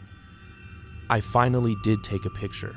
When I looked at it on my phone, the stamped prints weren't there, only mine. Like my camera refused to see them. I don't go to that side of town anymore where the yard is. I don't take jobs on client property with family plots. I don't even like driving past cemeteries, and that sounds childish, but I feel that pressure in my ears when I do, like something notices me noticing it. Jerry never called back. I tried him Monday and Tuesday, and then I stopped because I started feeling stupid.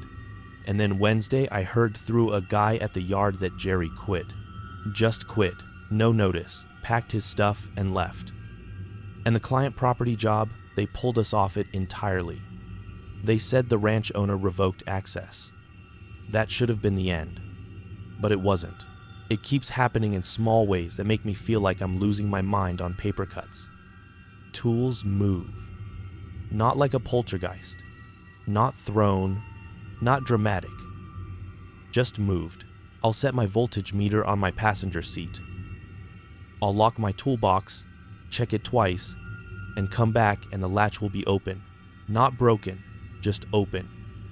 And the inside will have a dusting of that white powder in the corners like flour, even though I don't carry anything like that. Once, I found a single stamped footprint on my tailgate. In the dust, perfectly centered, like someone stood there and stepped down once and lifted up without shifting weight. I wiped it away, and my hand came back with white powder that didn't smear like dust should. It stayed powder. It won't melt.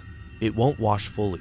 It just turns invisible on your skin, and then you see it again later under your nails. And the worst part, the part that makes me feel like I'm going to start crying like a kid, is sometimes when I'm driving, my radio will cut out in that same dead zone, and when it comes back, it will come back on a voice that isn't a song, isn't a station I know, just a quiet voice saying my name once, clean, like a label, and then static. I took the radio fuse out. I drive in silence now. I flinch at evenly spaced sounds. 3 taps, 3 knocks, a turn signal clicking in perfect rhythm. I don't sleep more than 2 hours at a time, and I keep thinking about what that text said. You missed a step. Like there's some rule I broke without knowing. Like I stepped into that fence plot and didn't do something I was supposed to do. Like I walked a circle and didn't finish it. Like I left a pattern incomplete, and now something is trying to correct it using me. I went out behind my trailer tonight because I couldn't breathe inside. And I brought my boots with me because I didn't want them by the door. And I set them down in the gravel. And I looked at the soles again because I do that now like an idiot, like it's going to tell me the future. And under the treads, there was a fresh dusting of white powder, even though I have not been on that ranch in days. And my hands started shaking so bad, I almost dropped my phone, and that's when I decided to record this. Because I'm scared that if I don't say it out loud, I'm going to start believing it didn't happen, and I already caught myself doing that. Already caught myself thinking maybe I scratched my own name on that stone somehow. Maybe I texted myself, maybe I moved my own boots in my sleep, but then I remember the porch light that won't work. And I remember the prints my camera can't see. And I remember that key full of white dust like it had been dipped. And I remember those footprints that gained a step while I looked away, like something only moves when it isn't observed. And I'm telling you, listen, I don't know what it is, and I'm not naming it, because I don't have a name, and I don't want a name, and I don't want a story. I just want it gone. But it's not gone. It's like it's patient. Like it can wait longer than I can. Like it mine. Like it minus bling. Like it minus bling. Like it minus bling. Like it minus bling. Like it minus bling. Like it minus bling. Like it minus bling. Like it minus bling. Like it minus bling. And I keep thinking about that fenced plot in the middle of nowhere, with the sun beating down and the graves wearing a thin white frost that had no right to be there. And I keep thinking about my name scratched halfway, and then fully, like somebody practicing, like something learning. And I keep thinking about the stamped prints, perfect and wrong, repeating with impossible precision like a machine that decided to walk like a man. And I keep thinking, if you can miss a step, that means there is a right set of steps. And if there's a right set, then somebody knows it. And if somebody knows it, then they can lead you through it. And I don't want to be led anywhere. I swear to God I don't. But tonight, when I stepped out back, I looked down in the gravel and there was a single stamped footprint right there by my boots. Fresh, clean-edged, pressed into dust like it had weight. and it was facing away from my trailer, pointing toward the empty road. And for a second, just a second, my body leaned like it wanted to follow it. Like my legs remembered something my mind doesn't. And that's why I'm talking fast now. I'm said in the matter mind nest setter. Because I'm scared that if I stop, I'm going to go quiet and just walk. And then tomorrow, somebody will find my trailer door locked from the inside, and my boots lined up at the threshold, and that white powder under the treads like snow that never melts, and nobody will have any idea where the missing step took me. My name's Colby Ransom. I'm from the little stretch of Texas outside Brooksmith, and I work as a contract security guard. Listen, I know you do not know me, and I do not want you to know me. It is 3 a.m. right now, and I am hunched behind my cousin's trailer with my phone screen cracked in 2 places, and the wind keeps moving the loose tin on his roof like fingers dragging nails. I keep turning my head because I keep thinking I hear a latch move. I have not slept right since Christmas, and when I do sleep, I wake up with my hands cupped like I am holding a lock. I keep tasting metal in my mouth. I keep hearing a bell tone under normal sounds, like it is tucked inside them. I swear to God I am telling you the truth. And I am not trying to make you scared. I am trying to make you careful. Because what happened to me did not feel like a story. It felt like a mistake I made, and the world decided to keep record of it. Okay, that week I was not even supposed to be in Alaska. I live in Texas most of the year, and I bounce contract to contract. Storage yards, empty strip malls, construction sites. The kind of work where people forget you exist until something goes missing, and then suddenly you are everybody's problem. A buddy from Lubbock, Trent, called me mid-December and said, "Listen, they need a warm body for a cemetery gate up near Anchorage. Seasonal coverage, good pay, simple." I laughed because I do not do cold and I do not do cemeteries. But he told me it was just a gatehouse, cameras, logbook, radios, and that is it. He said it like it was easy money. I needed it. I had rent behind.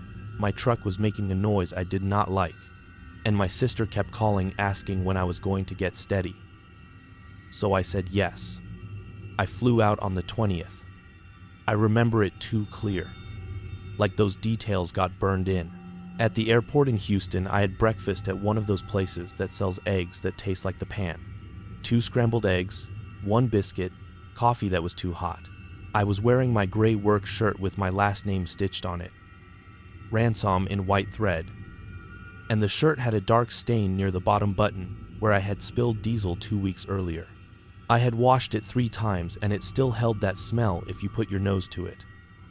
I had my work boots on because I did not want to pack them, and my feet already felt swollen from walking between gates. I had a cheap backpack with my socks and a spare hoodie, and I kept patting my pocket to make sure my keys were there like I was going to lose them in the airport. I remember the time because I took a picture of the departure board to send to my mom so she would stop asking if I was safe. The photo timestamp said 10:13 a.m. I boarded at 10:45. I sat by the window and watched the ground turn into white patches and then into a flat sheet of gray clouds. And my stomach kept doing that little drop like it did not like where I was going. Anchorage felt like another planet to me. The air had that sharp, clean smell, like cold metal and pine and something like water under ice. Trent met me at the airport, or I should say a guy in a county jacket met me, because it was not Trent. I mixed that up in my head. Wait, no, I forgot to tell you. Trent did not come. Trent just gave my name to his contact. The guy who met me was named Miller, and he did not look like he wanted to be there either. He drove me in a county truck, and the heater smelled like old coffee. He talked like a person reading off a list. He said the job site was a cemetery gatehouse on the outskirts, and they needed someone to cover nights through the holiday because the regular guy's wife was sick and they were short. He said it like he was apologizing. He handed me a laminated sheet of rules and said, "Keep the gate locked after hours. Check the cameras. Write everything in the log. Do rounds on schedule. "Do not let anyone in after close without authorization." He pointed at one line and said, "Especially that." Dude, I should have listened to how he said it. Not firm, not like normal rules. Like he was trying to keep something from happening by keeping the words simple. My room was a rented room above a garage. Nothing fancy. Little space heater. Thin blanket. I ate a microwave meal and tried to sleep, but my body was too wired. I kept hearing that heater click, and it sounded like a lock. The next day, Miller picked me up and took me to the cemetery for orientation in daylight. It looked normal. Snow, trees, rows of stones, a main path, and a tall iron gate at the entrance. There was a little gatehouse to the side, a prefab box with windows, and a porch light that flickered when the wind hit it.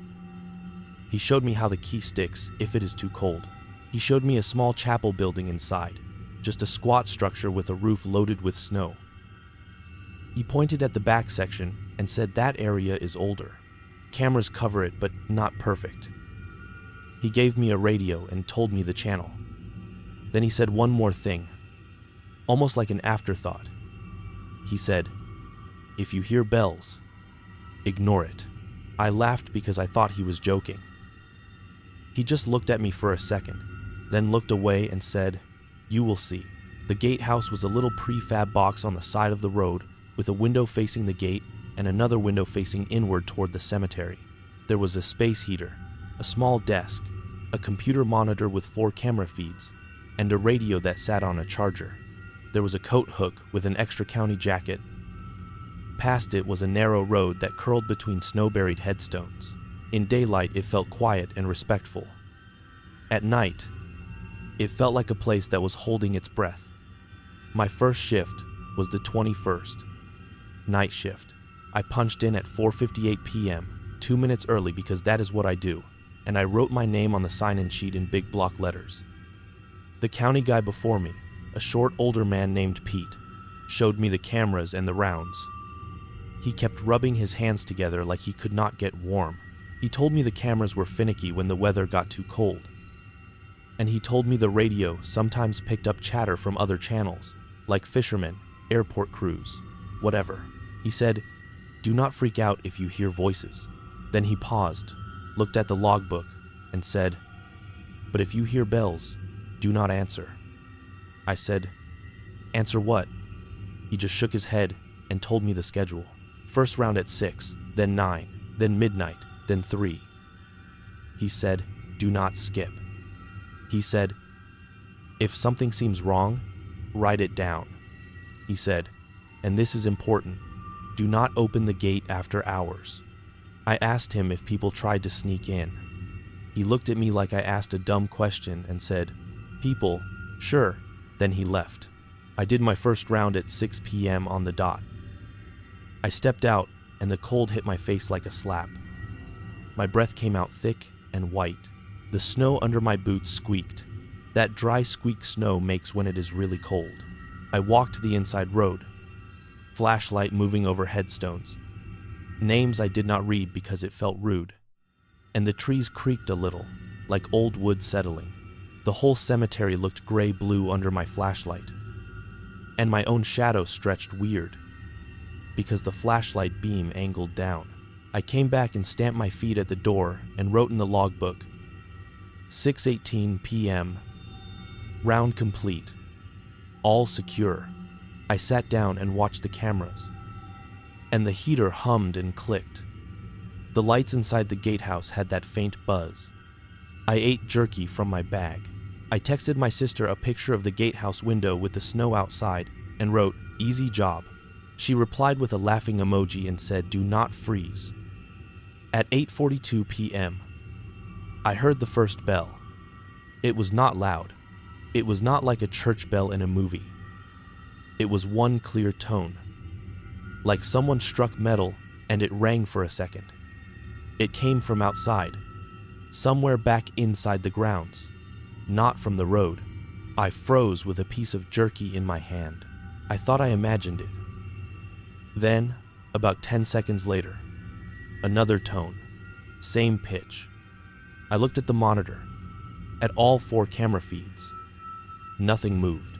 The gate camera showed empty road, gate locked. The inside road camera showed snow and trees. The back section camera showed a row of stones and a darkness beyond. The wide shot showed the chapel building sitting like a block of shadow. I leaned forward, eyes scanning, and my stomach tightened. I picked up the radio because my brain did what it always does. It reached for the tool. I remembered Pete saying, "Do not answer." And that made me want to answer more.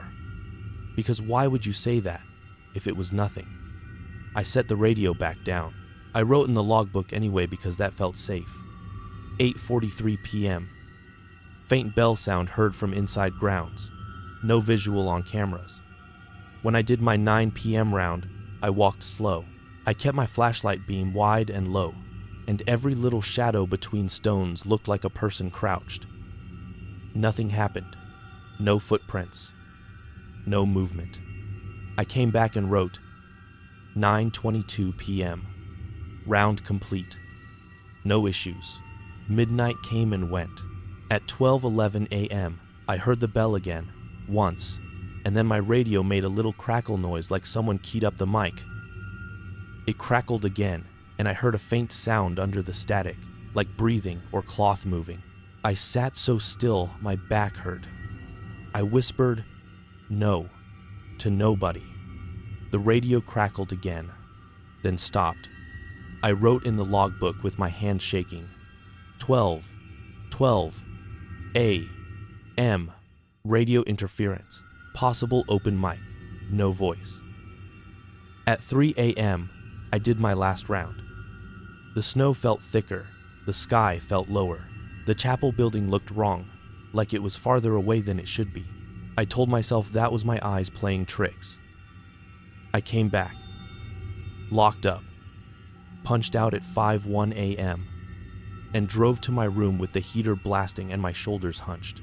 I slept for maybe 3 hours and woke up with my heart racing, like I had been chased. Second night, the 22nd, it started earlier. And the woman behind the counter kept asking if I was ready for Christmas, like she did not see the circles under my eyes. I wore the same gray work shirt because I packed light, and I spilled coffee on the left sleeve as I was walking to my truck. The stain dried into a dark strip, and I remember thinking, great, another stain that will not come out. I punched in at 4:59 p.m. Pete was there for the handoff, eyes red, hands shaking. He asked me if I heard anything last night. I said, bells. He nodded like he expected that. He said, "Did you answer?" I said no. He let out a breath like he had been holding it all day. He said, "Good." Then he leaned in and said, "If you see anyone on the cameras after hours, do not go out alone." I said, "Who would be out there?" He looked past me at the window and said, "You will see." Then he left. At 7:30 p.m., the cameras flickered. All 4 feeds did a little jump, like the frame skipped. The computer screen went black for maybe 1 second and then came back. I leaned forward and watched. On the gate camera, the padlock was still hanging in the same spot. On the inside road camera, snow drifted across the lens. On the back section, the image was grainy, like it had gotten worse. On the back section camera, between 2 rows of headstones, a figure moved from left to right. Slow, not running, like a person walking. I sat up so fast, my chair legs scraped. I stared and tried to focus. The figure was dark against the snow, and it looked like a person in a coat. Then it stopped, just stopped between stones, like it knew it was being watched. I grabbed the mouse and zoomed the camera feed. The picture pixelated, got blocky, and the figure's head blurred like the camera could not hold its shape. I zoomed out, and the blur stayed for a second, then snapped back, and the figure was gone. No walk-off, no fade, gone. My mouth went dry. I grabbed my radio and called the county number on the sheet. I switched to the channel Pete told me to use and called my unit number, like maybe somebody else was on, static. Then, clear as day, I heard a voice say my unit number back. like someone answering. I sat up straight. I said, "Who is this?" The voice did not answer. It just repeated my unit number, but slower. Then the radio cut into harsh static. I shook the radio like it was a bad phone. I said, "Stop, stop." I realized I was talking to a box of plastic. I went out for my round early. I know that was dumb, but my brain kept saying, vandalism. Teenagers. You have to check. I put on the county jacket from the hook, zipped it up, grabbed my flashlight and my keys, and stepped into the cold. The air was still, no wind. The snow was so quiet it felt like the world had been wrapped in cloth. I walked the inside road, keeping my flashlight beam low. My boots squeaked.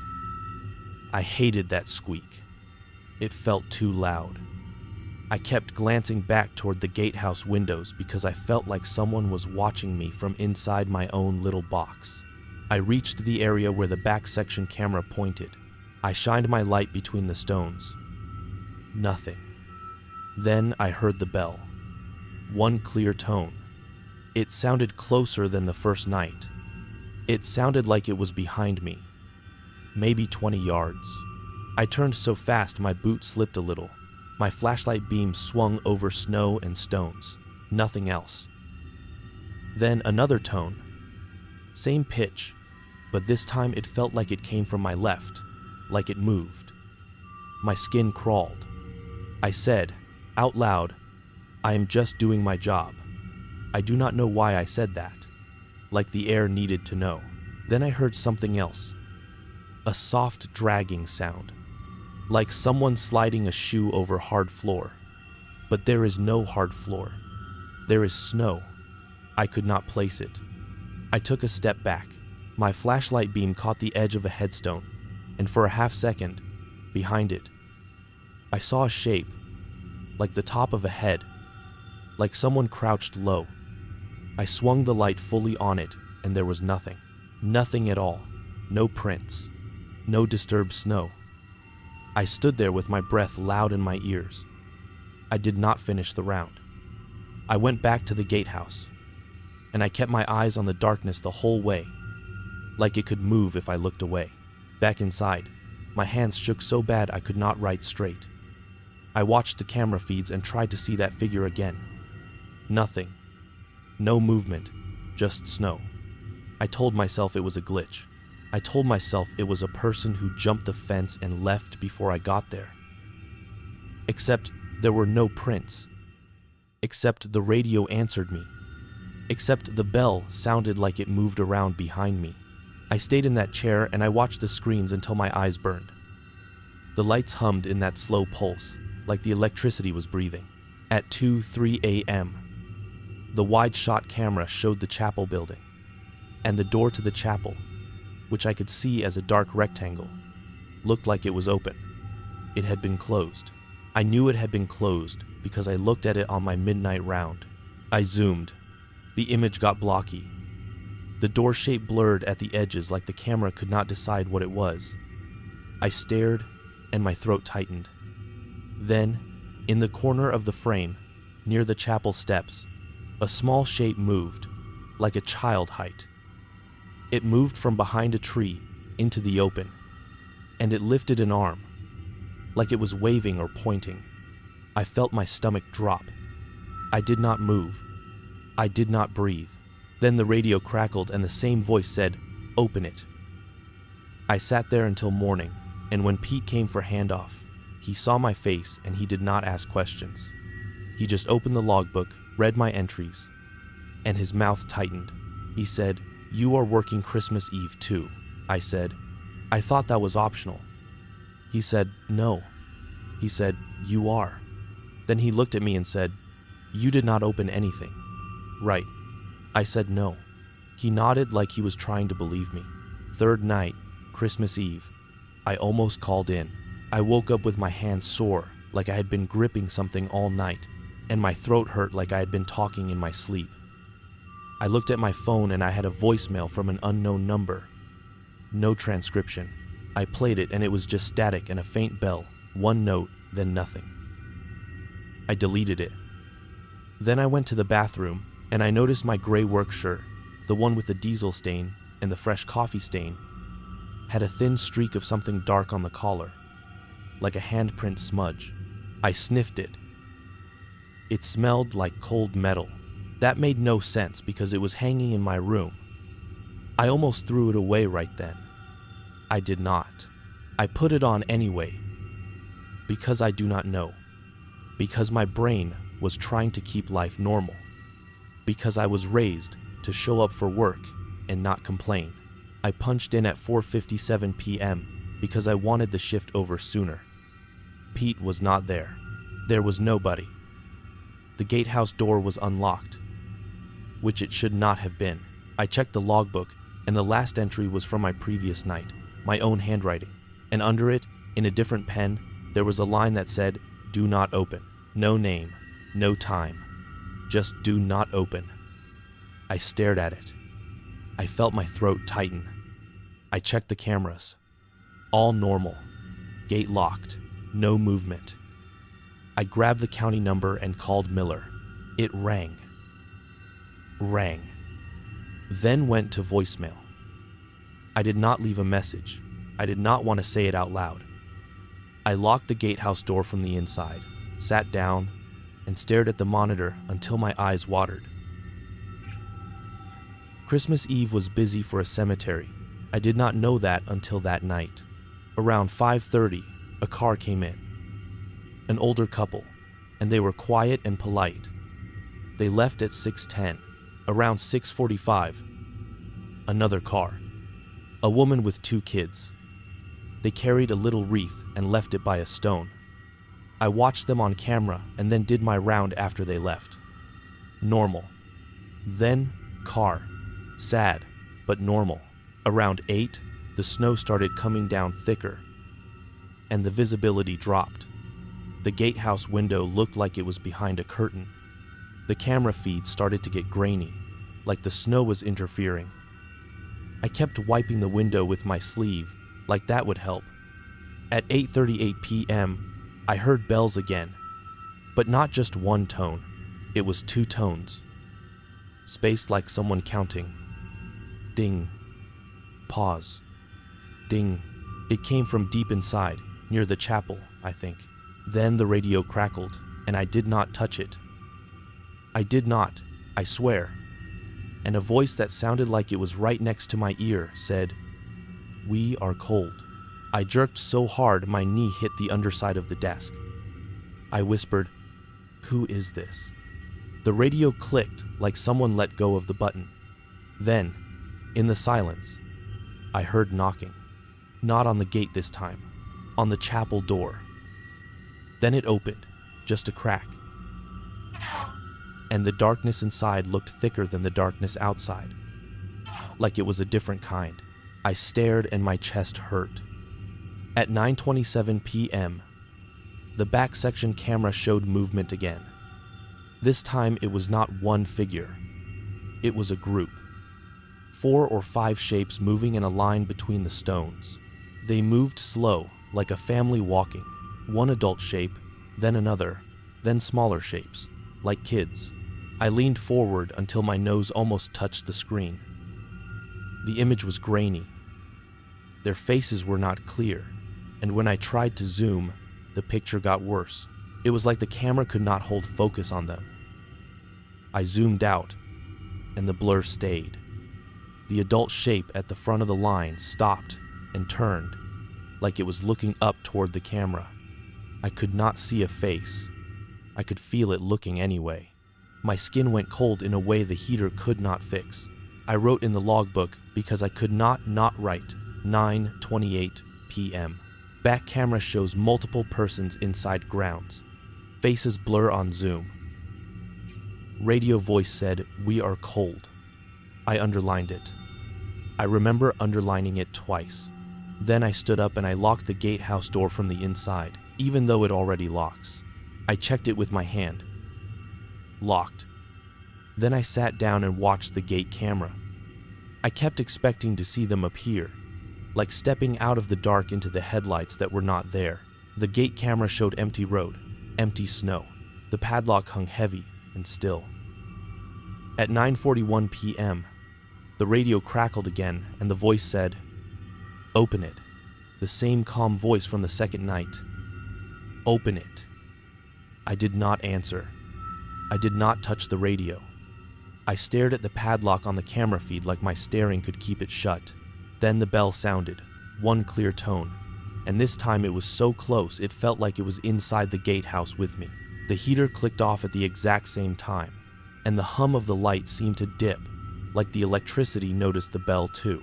Then, on the back section camera, one of the smaller shapes lifted an arm, like a child, and pointed. It pointed toward the entrance, toward me. And dude, this is the part where I cannot keep my voice steady when I tell it. Because at that exact moment, the gate camera showed the padlock moving, not swinging in the wind, moving like it was being tapped. Tap, tap, tap. The chain shifted a half inch. I sat there with my mouth open and no sound coming out. I stood up so fast my chair fell backward. I ran to the gatehouse window and looked out at the gate with my own eyes. The gate was there, dark against the snow. And the padlock was there. And the road outside was empty. No car, no person, nothing. I turned back to the monitor. On the monitor, the padlock was still tapping, like invisible knuckles on metal. Tap, tap, tap. I shoved back from the desk so hard the chair scraped the floor. The scraping sound felt like it screamed in that tiny room. I stood there, breathing hard, staring at the screen. The figures on the back camera did not move. The child arm stayed up, pointing.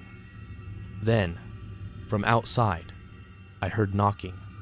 Not on the door, not on the window, on the gate, on the padlock. It was a metal on metal tapping. Slow. Tap, tap, tap. I froze. My brain did not understand. The gate is out there. The mother problem, maybe 30 yards from the gatehouse. And I was hearing it with my own ears, in real time, matching the camera feed. And there was nobody there. I pressed my face to the glass, and my breath fogged it. And in the fog, my own reflection looked pale and scared like a stranger. I stepped back.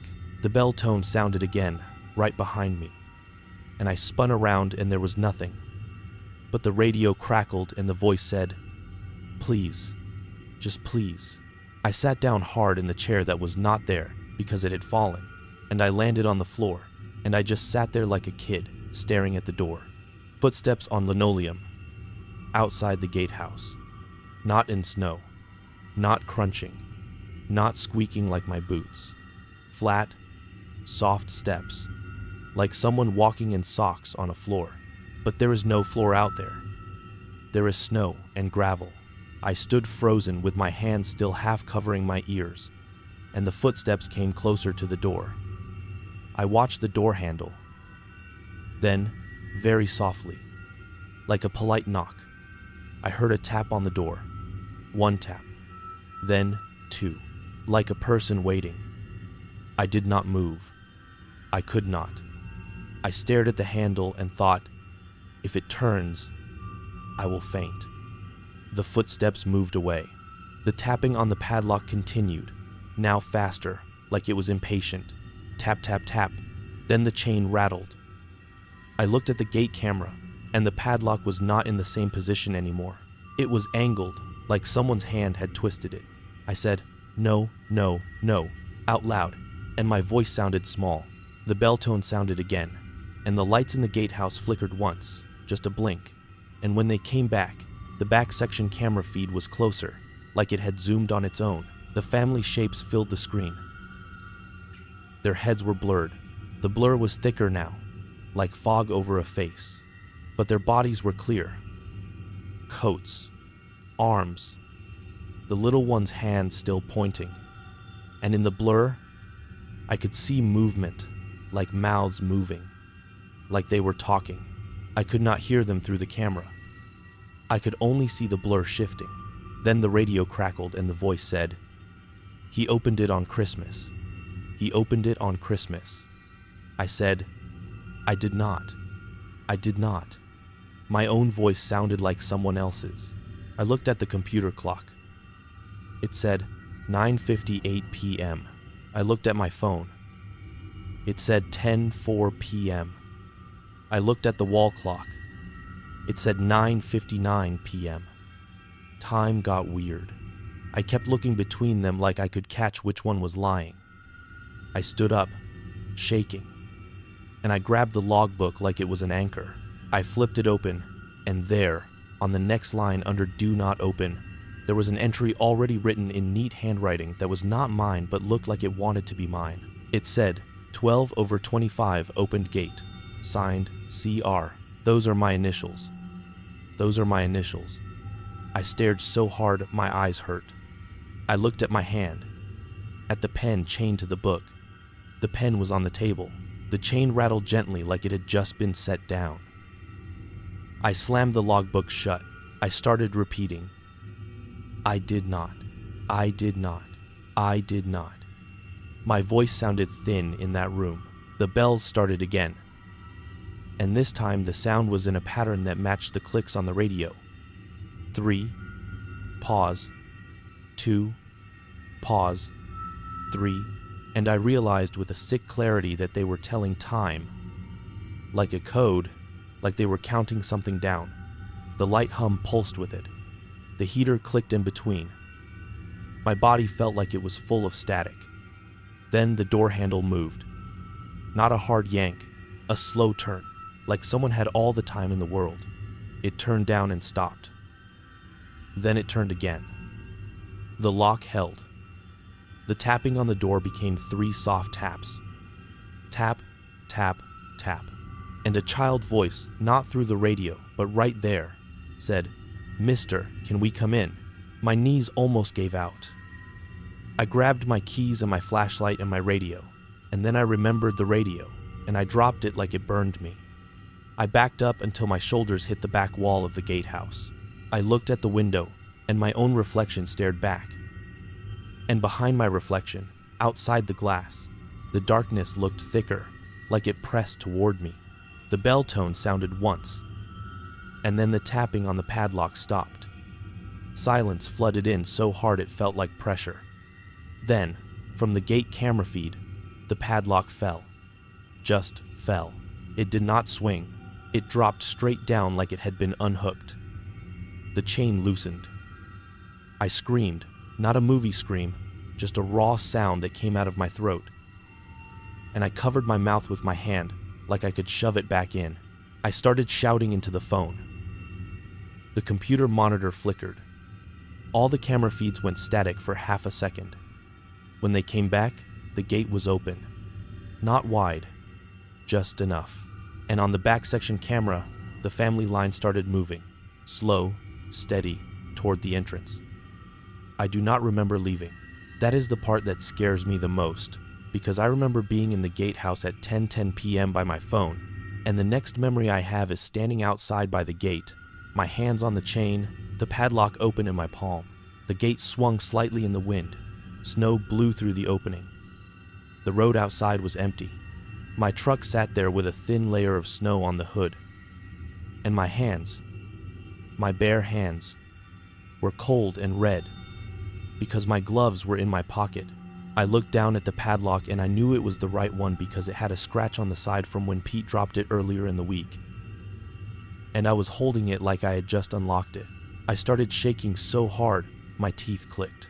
I looked back into the cemetery through the open gate. The inside road stretched away between stones. It looked longer than it should. The darkness at the far end looked thicker than night. And I heard footsteps, not crunching snow, but soft steps like socks on linoleum, coming down that road toward me. I snapped out of it like I had been underwater. I dropped the padlock. It hit the gravel with a clang that made my stomach flip. I stumbled backward into the road. I do not know why I did not slam the gate shut. My hands would not. My hands felt like they belonged to somebody else. I ran to my truck. I fumbled the keys and got the door open and fell inside. My hands shook so hard I could barely get the key in the ignition. I started the engine and it turned over with that rough winter cough. The headlights lit the road and the gate, and in that light I saw something I cannot shake.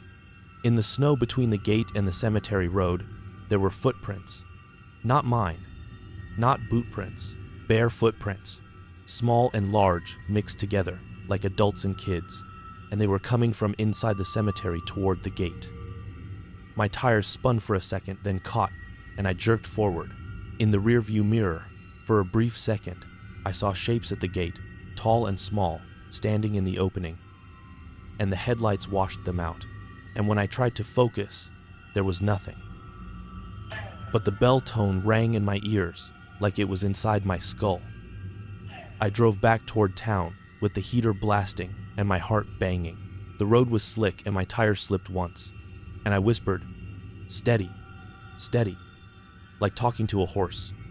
I kept checking the mirror. I kept expecting headlights behind me. There were none, but I kept seeing, in the corners of the mirror, a line of dark shapes following on the road, like people walking. And when I focused, it was just snowbanks and trees. I hit a stoplight near a main road, and the light was red for too long, and I sat there gripping the wheel so hard my hands hurt. And then the radio in my truck, which I had not touched since I got in, turned on by itself, static first. Then a clear bell tone, then a voice, calm, close, said, "Thank you." I slapped the radio off, and my hand kept shaking after. I got back to my room and I locked the door and pushed a chair under the knob like I was in some old movie. I sat on the bed with my boots still on because I could not take them off. I kept staring at my hands. My palm had a mark on it, a thin line like the chain had been pressed into it. My fingers smelled like metal. I opened my phone and looked at my call log. There was a call to Miller at 9:28. There was a call to 911 at 9:59 that showed as connected for 2 minutes. 2 minutes. I did not remember calling 911. There was a call to my sister at 10:06 that lasted 10 seconds. I listened to the voicemail I left her. It was me breathing hard, and in the background, clear as day, there was knocking on metal and a bell tone and a child voice laughing softly. I sat there with the phone in my hand and I felt like I was going to throw up from fear, not from sickness. On Christmas morning, around 8 a.m., Miller finally called me back. He sounded annoyed, like I had woken him up. He said, "Where were you?" I said, "I left. I left because something happened." He sighed and said, "You cannot leave post." I said, "The gate opened." He said, "Did you open it?" I said, "No." I said, "I do not remember." He was quiet for a second. Then he said, "Come into the office." He gave me an address. I drove there in daylight, and everything looked normal in daylight, like the world was mocking me. The office was a plain building. Miller sat behind a desk and did not offer coffee or anything. He took the logbook from me and flipped through it. He stopped at the "Do Not Open" line. He stopped at the 12/25 opened gate entry. He did not ask why it was there. He did not look surprised. He just pressed his lips together. He asked me if I had opened the gate. I said no. I said I found myself outside holding the padlock. I said I think I lost time. I said the cameras showed people inside after hours. He rubbed his face like he was tired. He said, "Did you see faces?" I said, "They blurred when I zoomed." His eyes flicked up to mine. He said, "Okay." He pulled a file folder from a drawer and slid it toward him, not toward me. He said, "You are done with this contract." He said they would pay me through the week. He said I needed to sign a form. I said, "I am not signing anything." My hands started sweating. He looked at my hands and then at his own. He said, "You will sign." I said, "No." He leaned forward and said, "Ransom, this job is not for you." He said, "You did not do anything wrong." He said it like he was trying to convince himself. Then he said, "But if you leave here and tell people you opened the gate, people will start coming out there looking for something, and that will make it worse." I said, "Worse how?" He stared at me and then looked away and said, "Just go home." He handed me my last check, and he escorted me out like I was a problem he needed to move off his desk. I flew out that afternoon. At the airport, I sat with my hands in my pockets and I kept touching the line on my palm. I kept hearing the bell note in the engine noise. I kept looking at families walking in the terminal, kids holding hands, and I felt sick because the shape on the camera had looked like that. Normal, like someone you would hold a door for. I thought about the voice saying, "We are cold," and I felt guilty, and then I felt angry because guilt is a tool, and I could feel it being used on me from somewhere I could not see. Back in Texas, I tried to go back to normal. I took a job at a warehouse outside Abilene, night shift, watching trucks come and go. The first night, at 2:17 a.m., the warehouse intercom popped and made a chime noise. Just a normal chime, but the tone was the same as that bell. I froze so hard I almost dropped my clipboard. My coworker laughed and said, "Dude, you okay?" I said, "Yeah." I lied. I started wearing earbuds just to drown out sounds, but you cannot drown out something that hides under other sounds. Wait. I forgot to tell you about the shirt. The gray work shirt. After Alaska, I tried to throw it away. I put it in a trash bag and carried it out to the dumpster behind my cousin's trailer. Same trailer I am behind now. I dropped it in. I watched it fall. The shirt was hanging on a chair in my room. Not folded, hanging like someone placed it there. The stain near the bottom button was darker, like wet. The coffee stain on the sleeve looked like a smudge shaped like fingers. I lifted it with 2 fingers like it was alive.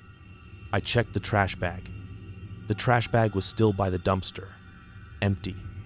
No tear. No mess. The shirt was back.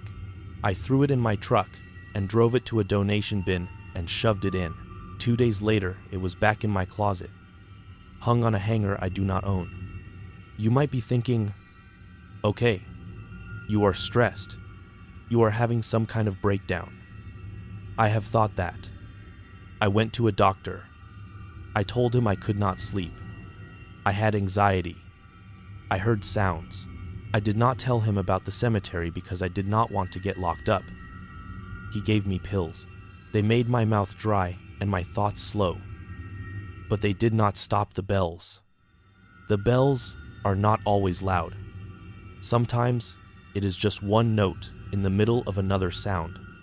A microwave beep that is too clear. A forklift backup alarm that hits the same pitch. The ding of my phone when I get a text, but my phone is on silent. It is like the bell can borrow a sound and wear it for a second, just long enough to remind me. I also started losing time. Little chunks. 10 minutes where I do not remember what I did. An hour where I am suddenly somewhere else. Once, I was driving home from the warehouse and I blinked at a stop sign. And when my eyes opened, I was parked on the shoulder a mile down the road with my hazard lights on, engine running, and the radio in my truck was tuned to a station I have never used, and the only thing on it was static and a faint bell.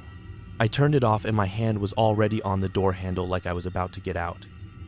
I sat there and whispered, "No," like I was arguing with my own body. I drove home and I did not tell anyone. There is one more thing. The logbook entry. It follows me. I am not kidding. Wherever I work now, I avoid logbooks. I do digital when I can. I do not sign things. I do not write my initials on anything. But sometimes the world writes anyway. At the warehouse, at my cousin's trailer, even on a sticky note I left on my fridge, I will find that phrase, "He opened the gate on Christmas." Sometimes it is typed. Sometimes it is handwritten. Sometimes it is scratched lightly into the dust on my truck window, like someone traced it with a finger. The first time it happened in Texas, I woke up and found it written on the inside of my front door in pencil. I do not own a pencil. The letters were neat. At the bottom, 2 letters, CR. I rubbed it with my thumb until my skin hurt and it smeared, but it did not fully go away. And the worst part is the feeling that something is still waiting on the other side of something. Like there is a warm part and a cold part, and I am living in the warm part for now. But it knows the latch patterns, it knows the locks, it knows my habits, and it is patient. Sometimes at night, when the house is quiet, I hear footsteps on my hallway floor, soft like socks. And I hold my breath and stare at the dark. And the footsteps stop right outside my bedroom door. Then I hear, very faint, a child voice say, "Mr." Just Mr. Like it is calling me the way it did at the gatehouse. And I do not answer. I do not move. I lay there until morning, sweating cold, listening to my own heartbeat and waiting for a door handle to turn.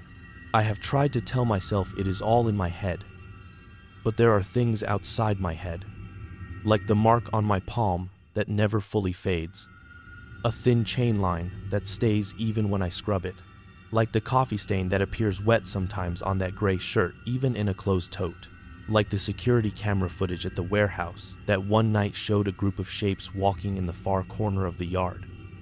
And when my coworker rewound it, the footage glitched and the shapes were gone, and he shrugged and said cameras are junk, but his voice was tight like he did not believe his own shrug. Like the way my phone sometimes rings from an unknown number at 12:25 a.m., and when I answer there is only static and a bell tone, and a slow breathing like someone standing by a window in the cold, and then a voice, calm and close, says, "Open it." So that is it. That is why I am behind this trailer at 3 a.m, talking into a broken phone like a fool, because I am scared that one day I will wake up and not remember opening something, and I will find a door unlatched, a gate swinging, a padlock on the ground, and the snow will show barefoot prints leading in. I am scared of Christmas now. Not the lights, not the songs, not the gifts. I am scared of that date on the calendar because it feels like an appointment I already agreed to without knowing. I am scared of bells. I am scared of my own hands. And listen, if you ever work a job where somebody tells you, if you hear bells, ignore it. You listen to that. If your boss tells you, do not open after hours, you listen. If you see a family on a camera feed and their faces blur when you zoom, because whatever that was in that cemetery did not need force. It used routine. It used rules. It used my own hands. It wrote in my own logbook, with my own initials like it was stamping a form, and I still do not know what came through when the gate opened, because I did not stay to see it, and I do not want to know, but I do know this. Once you open it, you are not just letting something in, you are letting something learn you, and it does not end, it just waits for Christmas to come around again. I heard a carol under the ground. My name's Colton Rains. I'm from Knickerbocker, Texas, and I work as a refrigeration service tech. Listen, I know how this sounds. I know. Like 7 Bracken 7, but it is 3 a.m. and I am behind my trailer because the inside feels too small right now, and my phone screen is cracked, and my hands keep slipping because I cannot stop sweating even though the air is cold, and I keep thinking somebody is going to hear me talking and ask what is wrong, and I will not have words that make sense. I have not slept since it happened. I keep trying to do that thing where you tell yourself it was stress, or you were tired, or your ears were ringing. But then my mind hits the same moment like a tooth you cannot stop touching with your tongue, and my stomach flips all over again. That night was Christmas Eve going into Christmas, and I had a normal day at the start. So normal it makes me mad now, because it proves I was not looking for it. I had 2 eggs that I overcooked because I was watching the microwave clock like it was the only thing holding the morning together. And I ate them with 1 piece of toast and a cup of coffee that tasted like burnt plastic because my coffee maker is old, and the carafe has that permanent brown film no matter how much you scrub. I wore my gray work shirt, the one with the blue stitching around the pockets, and I had a stain on the lower left side from coolant dye that never washes out. I remember tugging at it in the bathroom mirror, like if I could just pick it out with my fingernail, the whole day would come out cleaner too. My boots were still damp from the day before, and my socks felt wrong, like they were bunched under my toes. But I was already running late. I clocked in at 7:06 a.m. at the shop, and my boss made a joke about me being 6 minutes richer than everybody else. And I laughed like I always do, because that is what you do when you are tired and you want the day to pass without trouble. Around 9:30, I got the call for an emergency job across the state line, out into New Mexico, to a small grocery and fuel stop that keeps losing product because their walk-in keeps frosting up and the temp swings. That kind of run happens when you are the guy who answers the phone and says yes. It was supposed to be a long drive. Fix it, get a signature, maybe stay overnight, come back the next day. That is it. Nothing spooky, just work. I packed my gauges, my torch kit, a box of parts that rattles like a bucket of coins, and I threw in 2 extra pairs of gloves because the wind out there dries your hands till they split. The sky in Texas was bright and boring. Flat winter sun. I remember thinking the day looked clean, like you could see every mistake you ever made a mile away. I took the highway, and by the time I hit the long empty stretches, the world went quiet in that way it does. When the land gets wide, and there are no trees close enough to make shadows you recognize. Somewhere after noon, I stopped at a gas station and ate a stale chicken sandwich that tasted like the fridge it lived in. I bought a cheap peppermint candy, the kind that sticks to your teeth, because I was trying to feel like it was the holidays even though I was on the road. That detail matters because later, when the sound started, that peppermint taste was still in my mouth, and it is like my brain welded the two together. Every time I taste peppermint now, my chest tightens like I am about to drop something heavy. I got to the client place late afternoon. It was one of those spots that sits alone like it got forgotten halfway through building the world. A low building, big gravel lot, a few dim lights that buzzed, the kind of light that does not feel warm no matter what color it is. The manager was a woman with tired eyes and a tight ponytail, and she talked fast, like she had been explaining the same problem to different people for weeks. She walked me back to the cooler while customers came in and out, and the door chime kept going off, and there was Christmas music playing on a tinny speaker up front. That is normal. Stores do that. I remember the exact song because it was one of those cheerful carols everybody knows, and it sounded wrong in that empty place, like the building did not deserve it. I worked the unit for hours. Frost pattern, airflow, defrost timer, heater circuit, the kind of stuff that makes your hands numb and your brain go into a tunnel. I had to chip some of it carefully, and I kept thinking about how my fingers felt like wooden pegs. I got it stabilized, wrote down pressures, set the defrost intervals, and finally the temps started coming down the way they should. I looked at my phone and it was 8:41 p.m. The manager signed, thanked me like she was too exhausted to mean it, and told me to be careful driving because the wind was picking up and the sand out there will make the road slick in places. I told her I was staying overnight in town. She nodded like she already forgot me. I drove to a motel that had a sign with half the letters dark. The room smelled like cleaning spray and old carpet. I sat on the edge of the bed and ate a bag of chips for dinner because I was too tired to go find anything else. Now, here is the thing I did not want to admit to anybody, because it makes me sound like I am trying to build a story. My mother is buried out there, not in Texas, out there, in New Mexico, on the edge of a small place where the land turns to open desert and the wind never stops moving. She moved when I was younger, and then she got sick later, and by the time she passed, that was home for her. Family plot, simple marker, nothing fancy. I had not been to her grave in months because work and life and the distance and all the excuses that pile up like junk in a garage. But Christmas does something to people. When I saw on the map that I was less than an hour from where she was, something in me locked on and would not let go. I told myself I would go after I checked into the motel, just for a few minutes. I bought a bundle of candles at the grocery earlier because I had planned to stop at a store and get something nicer, but I did not. It was the last thing by the register. Those cheap white candles in a pack. with a little holiday label. I threw them in my passenger seat, and I kept glancing at them like they were watching me. Around 10:55 p.m., I left the motel. The wind had gotten rougher. You could hear it around the building like something pushing its shoulder against the walls. The sky was clear, but it had that hard, cold look, like glass. The road out to the cemetery is a 2-lane that fades into darkness between stretches of scrub and open sand. There were no other cars, no house lights, just my headlights and the occasional reflective post. My phone signal kept dropping in and out. I remember that because I tried to play some music to keep myself awake, and it would load for a second then cut out, and the silence would fill the truck like water. I kept talking to myself without meaning to, just little stuff, like, "Come on, man, you can do this. Just go, put the candles down, say what you need to say, and leave." I pulled into the cemetery lot at 11:32 p.m. I know the time because I stared at my dash clock and thought, I am really doing this at night. And the idea made my skin prickle. The cemetery out there is small.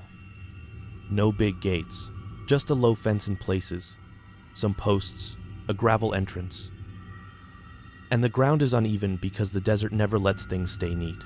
The headstones are spaced out with patches of dirt between, and some of them are old enough that you cannot read them unless you get close. The wind there is worse because there is nothing to block it. It comes across the open land and hits you straight. It carried sand that stung my cheeks. I parked with my headlights pointing toward the rows because I did not want the darkness behind me. That sounds childish, but I am telling you exactly what my body decided. I grabbed the candles, a lighter, and a small plastic cup with a little fake greenery stuck to it that I bought at the motel front desk because it felt wrong to come empty-handed.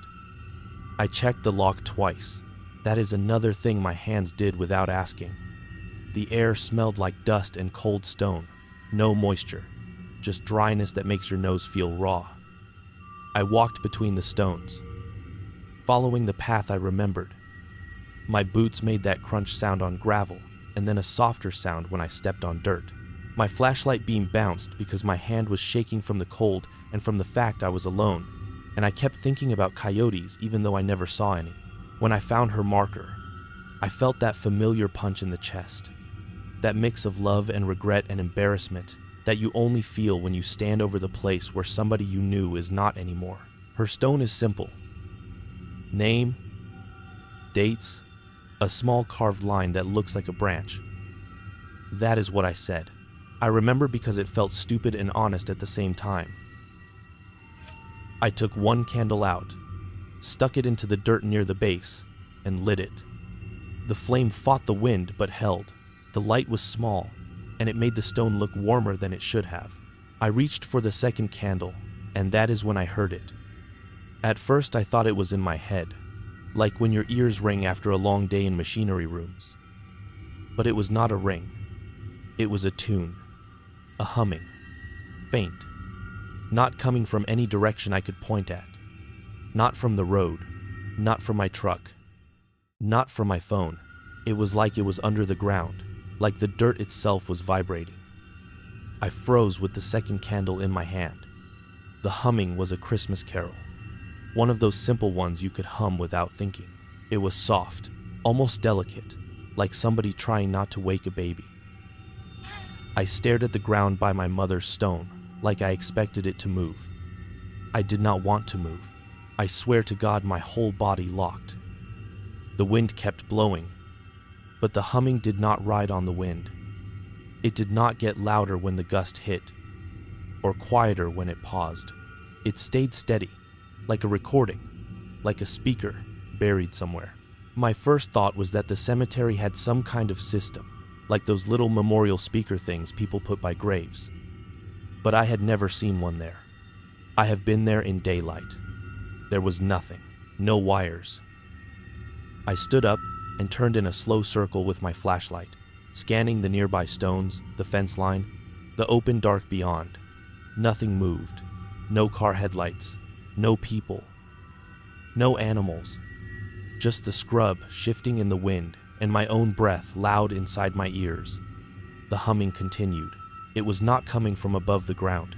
It was not coming from the direction of the road. It felt like it was coming from beneath my boots. I know how that sounds. I do. I am telling you what my body felt. I bent down and put my gloved hand on the dirt. The ground was cold and hard. The humming did not change. The flame on the candle flickered, and in that flicker, the stone looked like it had a wet shine for a second, like breath on glass. I blinked and it was gone. I told myself, "You are tired. You drove all day. You worked with cold air blowing on you. Your eyes are dry. Your brain is playing tricks." So I did what I always do when something feels wrong. I made it a task. I said, "Okay, just finish the task. Put the candles down. Say what you came to say. Leave." I lit the second candle. The moment the flame caught, the humming got a little louder. Not a lot, just enough that I felt my throat tighten. Like the ground noticed what I did. I stopped moving again. I waited. The humming held. I lit the third candle. Louder. I am not talking about a dramatic jump. I am talking about a creeping increase. Like somebody slowly turning up a knob. I looked around again, more frantic this time. Swinging my flashlight beam too fast so everything looked like it was jerking. No one. Nothing. I lit the fourth candle and my hands were clumsy now. My lighter kept slipping because my fingers were numb and my palm was sweaty. When the fourth candle lit, the humming got loud enough that I could pick out the rhythm, the rise and fall of the melody, and I realized something that made my stomach drop. It was not just humming. It had a breath sound behind it, like somebody humming through their nose, like close-up breathing, like a person standing right next to you but you cannot see them. I jerked my head to the side like I expected a face to be there. "That is what I said. No shouting, just a tight voice." The wind answered by pushing sand across the graves like dry rain. It felt like it leaned toward me. I did not put down any more candles for a second. I held the pack in my hand and just stood there, listening. I kept thinking, maybe there is a car parked on the other side. Maybe someone is visiting too. Maybe they are humming to themselves. But the sound was wrong for that. It did not have direction. It did not drift. It sat in the air like it was pinned to my chest. I stepped away from the grave. 2 steps. Then 3. And the humming stayed the same volume. Like it moved with me. Same. I stepped sideways. Same. It did not behave like a sound in open air. I know that sounds like I am trying to be smart about it. Like I am analyzing it. But I am telling you my brain was doing anything it could to find a normal explanation. Because the other option made me feel like I was going to throw up. I forced myself to light another candle because I could not stand the idea of leaving it half done. The moment the flame caught, the humming swelled again. And at the same time, I saw something on the stone that made my breath catch. A foggy film, like condensation, like when you breathe on a mirror in winter and it clouds. It spread across the face of the marker in a thin patch. S. And it was not from my breath because I was not close enough. And the air was dry as bone. I leaned closer and my flashlight beam hit it, and it looked wet. But the fog stayed on the stone, and it looked like it was pulsing slightly in time with the humming. I felt my legs go weak. I backed up so fast I almost tripped. I said, "No, no, no," and then I stopped because I realized I was talking like a kid. I told myself, "You are standing in the desert at night. You are exhausted. You are grieving. Your mind is mixing memory with sound." I turned my flashlight away from the stone and pointed it at the ground, like I was afraid of seeing something else on it. I lit 2 more candles quickly, one after the other, because I wanted to be done. Each time the flame caught, the humming increased, and by the time I had 7 candles burning, it was loud enough that it drowned out the wind. That is what broke something in me. The wind was hitting my ears. I could feel it pushing against my jacket. And still, the humming was louder, steady, like it was inside my head but also outside it. The melody was so clear now that I found myself almost matching it in my mind without wanting to. Like my brain was trying to synchronize. My teeth started chattering. And it was not just cold, it was fear.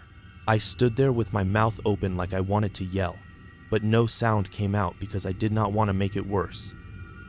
That thought, that it could get worse if I reacted, that was the most terrifying part. Like the ground was waiting to see what I would do next. I did not want to look behind me, but I did anyway. Quick, like ripping a bandage. Nothing. My truck lights still pointed into the rows, throwing long shadows. Those shadows looked wrong. They stretched in a direction that did not match the headlights. I stared at them and tried to make sense of it. Maybe the candles were casting extra shadows. Maybe my flashlight angle. But the shadow from my own body did something that made my knees buckle. It leaned. Not like it moved with the wind. Like it was angled toward the grave. Like I was being pulled. I blinked hard. I shook my head. The shadow corrected for a second. Then it drifted again, like it could not decide where to belong. I grabbed my phone out of my pocket because it is what you do. You reach for something that connects you to the normal world. I wanted to call someone. I wanted to hear a human voice. My phone screen lit up, and the humming seemed to slide closer, like it was curious. My phone had 1 bar of signal. 1. I opened the dialer with my thumb shaking so bad I kept hitting the wrong numbers. I started to type my cousin's name, then stopped because I thought, what am I going to say? Hey, I am at Mom's grave and the ground is singing. So instead I hit the camera, because in my head, if I could record it, it would become real in the way things on screens become real. I pointed my phone at the stone, at the candles, at the fog that still clung to the marker like breath. The humming continued, loud, steady. The screen showed the flickering light, the dust blowing, the shadow edges. I held it there for maybe 10 seconds. Then the humming stopped, not faded, not drifted away. It shut off like somebody cut the wire. In the silence, the wind sounded too loud, like I had been underwater and suddenly came up. My ears rang with the absence. The candle still burned. The fog on the stone stayed for a heartbeat. Then it vanished like somebody wiped it clean. I stood there, frozen, waiting for the humming to start again, because part of me wanted it to. Because the stop was worse than the sound. The stop felt like a decision. Like whatever was doing it had noticed me noticing. My phone buzzed in my hand. An incoming call. Unknown number. No name. Just a number I did not recognize with an area code that did not match anything I knew. I stared at it like it was a snake. The call kept ringing. My first instinct was to ignore it. But then my brain did that stupid hopeful thing where it goes, maybe it is the manager. Maybe it is the motel. Maybe it is somebody normal. I answered. I put it to my ear, and all I heard was the carol humming. The same exact melody. And under it, my own breathing. Not like I was breathing into the phone at that moment. Like a recording of my breath from seconds ago. I could hear the slight whistle I get sometimes when my nose is dry. I could hear the little hitch when I get anxious. I could hear, faintly behind it, the wind and the flicker of candle flame, and it hit me with a cold clarity that the sound on that call was coming from right where I was standing, except it was not delayed like a normal echo. It was layered, like somebody had their own microphone on me. I pulled the phone away from my ear so fast I almost dropped it. The call was still connected. The sound kept playing. I stared at my screen and I saw my own face in the glass reflection, pale, eyes wide. And behind me in that reflection, for a split second, there was a shape that did not match anything in the cemetery. Just a darker smear, taller than me, like a person but too still. I turned around so fast, my neck hurt. There was nothing. I looked back at the phone, and the reflection was just me, and the headlights, and the stones. The humming on the call continued, and my breathing on the call continued. And then I heard something that made my mouth go dry.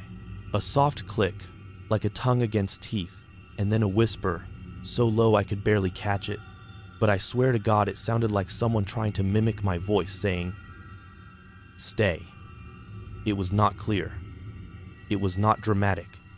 It was like a badly copied sound, like somebody who heard a human word once and is trying to recreate it. I did not hang up like a calm person. I slapped the screen, I hit buttons, I fumbled, and I finally ended the call with my thumb. The moment the call ended, my phone screen went black. Not sleep mode, black, dead, no response. I hit the power button, nothing. I held it down, nothing. The cold hit me harder then, like my body realized I was alone in a way I had not been a second before. I stuffed the phone in my pocket without thinking, like hiding it would fix it. I looked at the candles. The flames were steady now, too steady, considering the wind. The wind was still pushing dust around, and yet the flames stood straight, like little white-hot needles. That was wrong. That was so wrong that my brain finally stopped trying to reason and just went into get out. I started stepping backward toward the path, toward where I thought my truck was. I caught myself on a nearby stone without looking at the name on it because I could not handle seeing another name right then. My throat was tight. I wanted to say something to my mom, some last word, but my mouth would not cooperate. I kept backing up, keeping my eyes on her marker like it was the only anchor in the world. The candles threw shadows that crawled on the stone, and I kept thinking I saw the fog again, but it did not form. I turned finally and walked fast. Then faster, almost a run, down the row. The crunch of gravel sounded too loud. I kept expecting to hear footsteps behind me, but there were none. That almost made it worse. Like whatever it was did not need to walk. When I got close to my truck, the headlights flickered. Just once. Like a blink. The engine was off, but the lights blinked. I stared at the front of the truck like it might lunge. I know because I could see the inside through the windshield, and the glass was fogged from the inside like someone had breathed all over it. The fog was thick on the driver's side, handprint height. My heart hammered so hard I thought I might pass out. I walked to the driver door with my keys clenched in my fist like a weapon, which is stupid because keys do not protect you. The moment the lock clicked, the humming stopped again. The cab was silent. The fog on the inside of the windshield remained. I opened the door. Cold air rushed in. The fog did not clear like it should. It held for a second longer than it should have. Then it thinned, like something exhaled, and pulled back.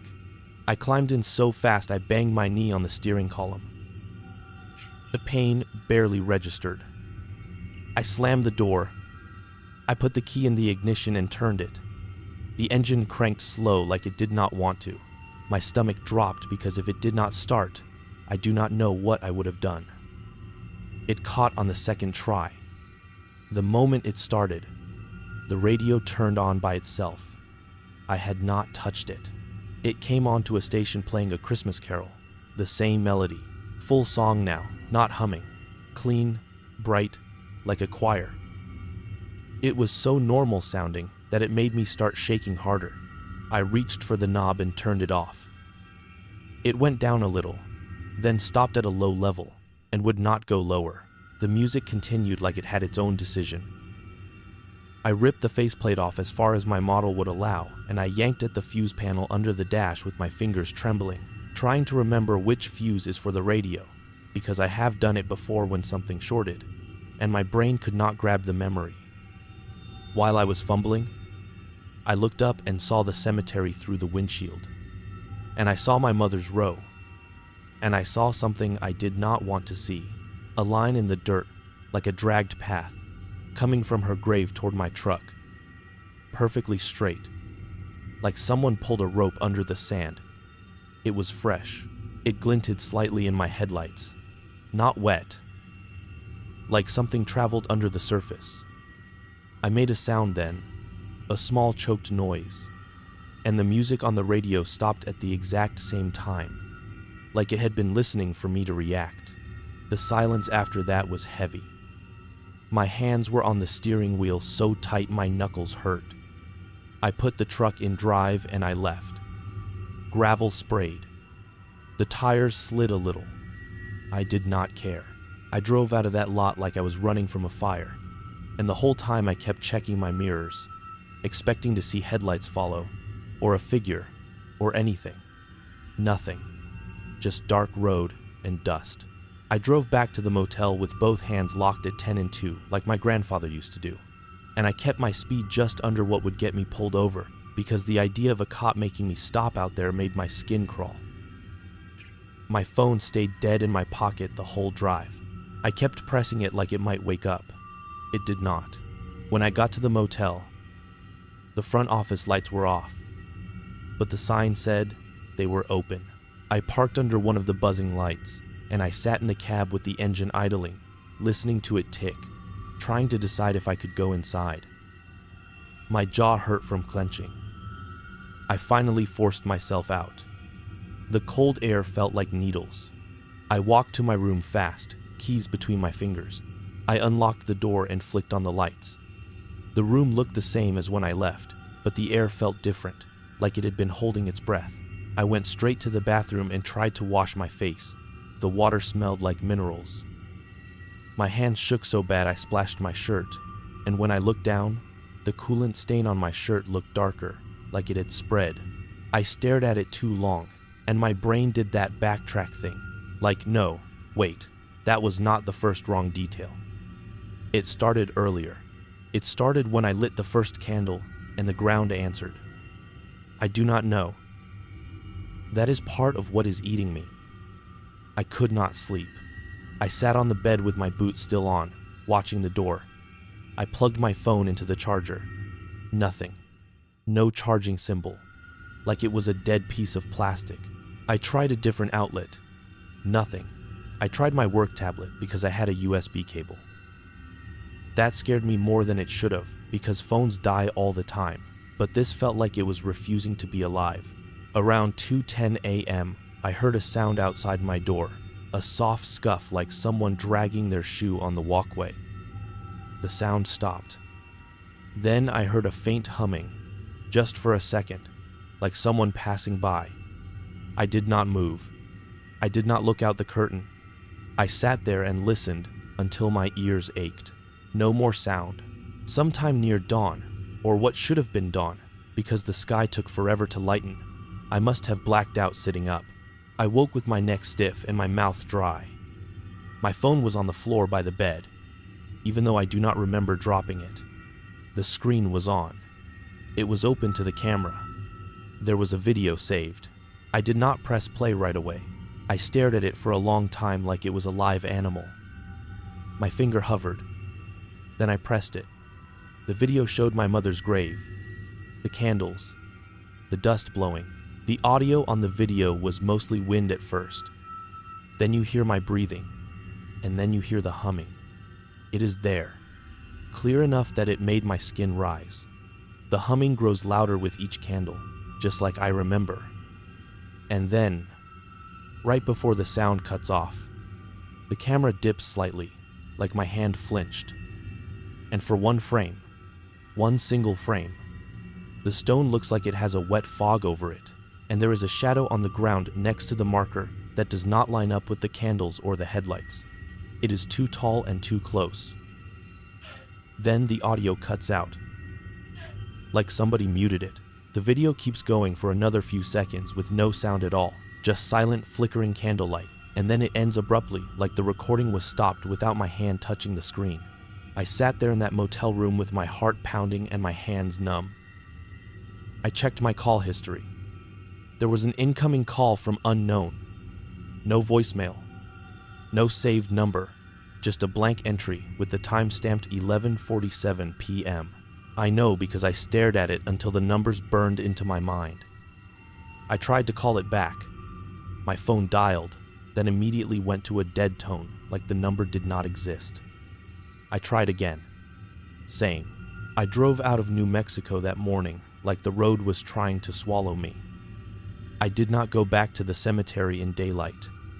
I know what you are thinking. Go back, check, see if there is some speaker, some prank, some explanation. I could not.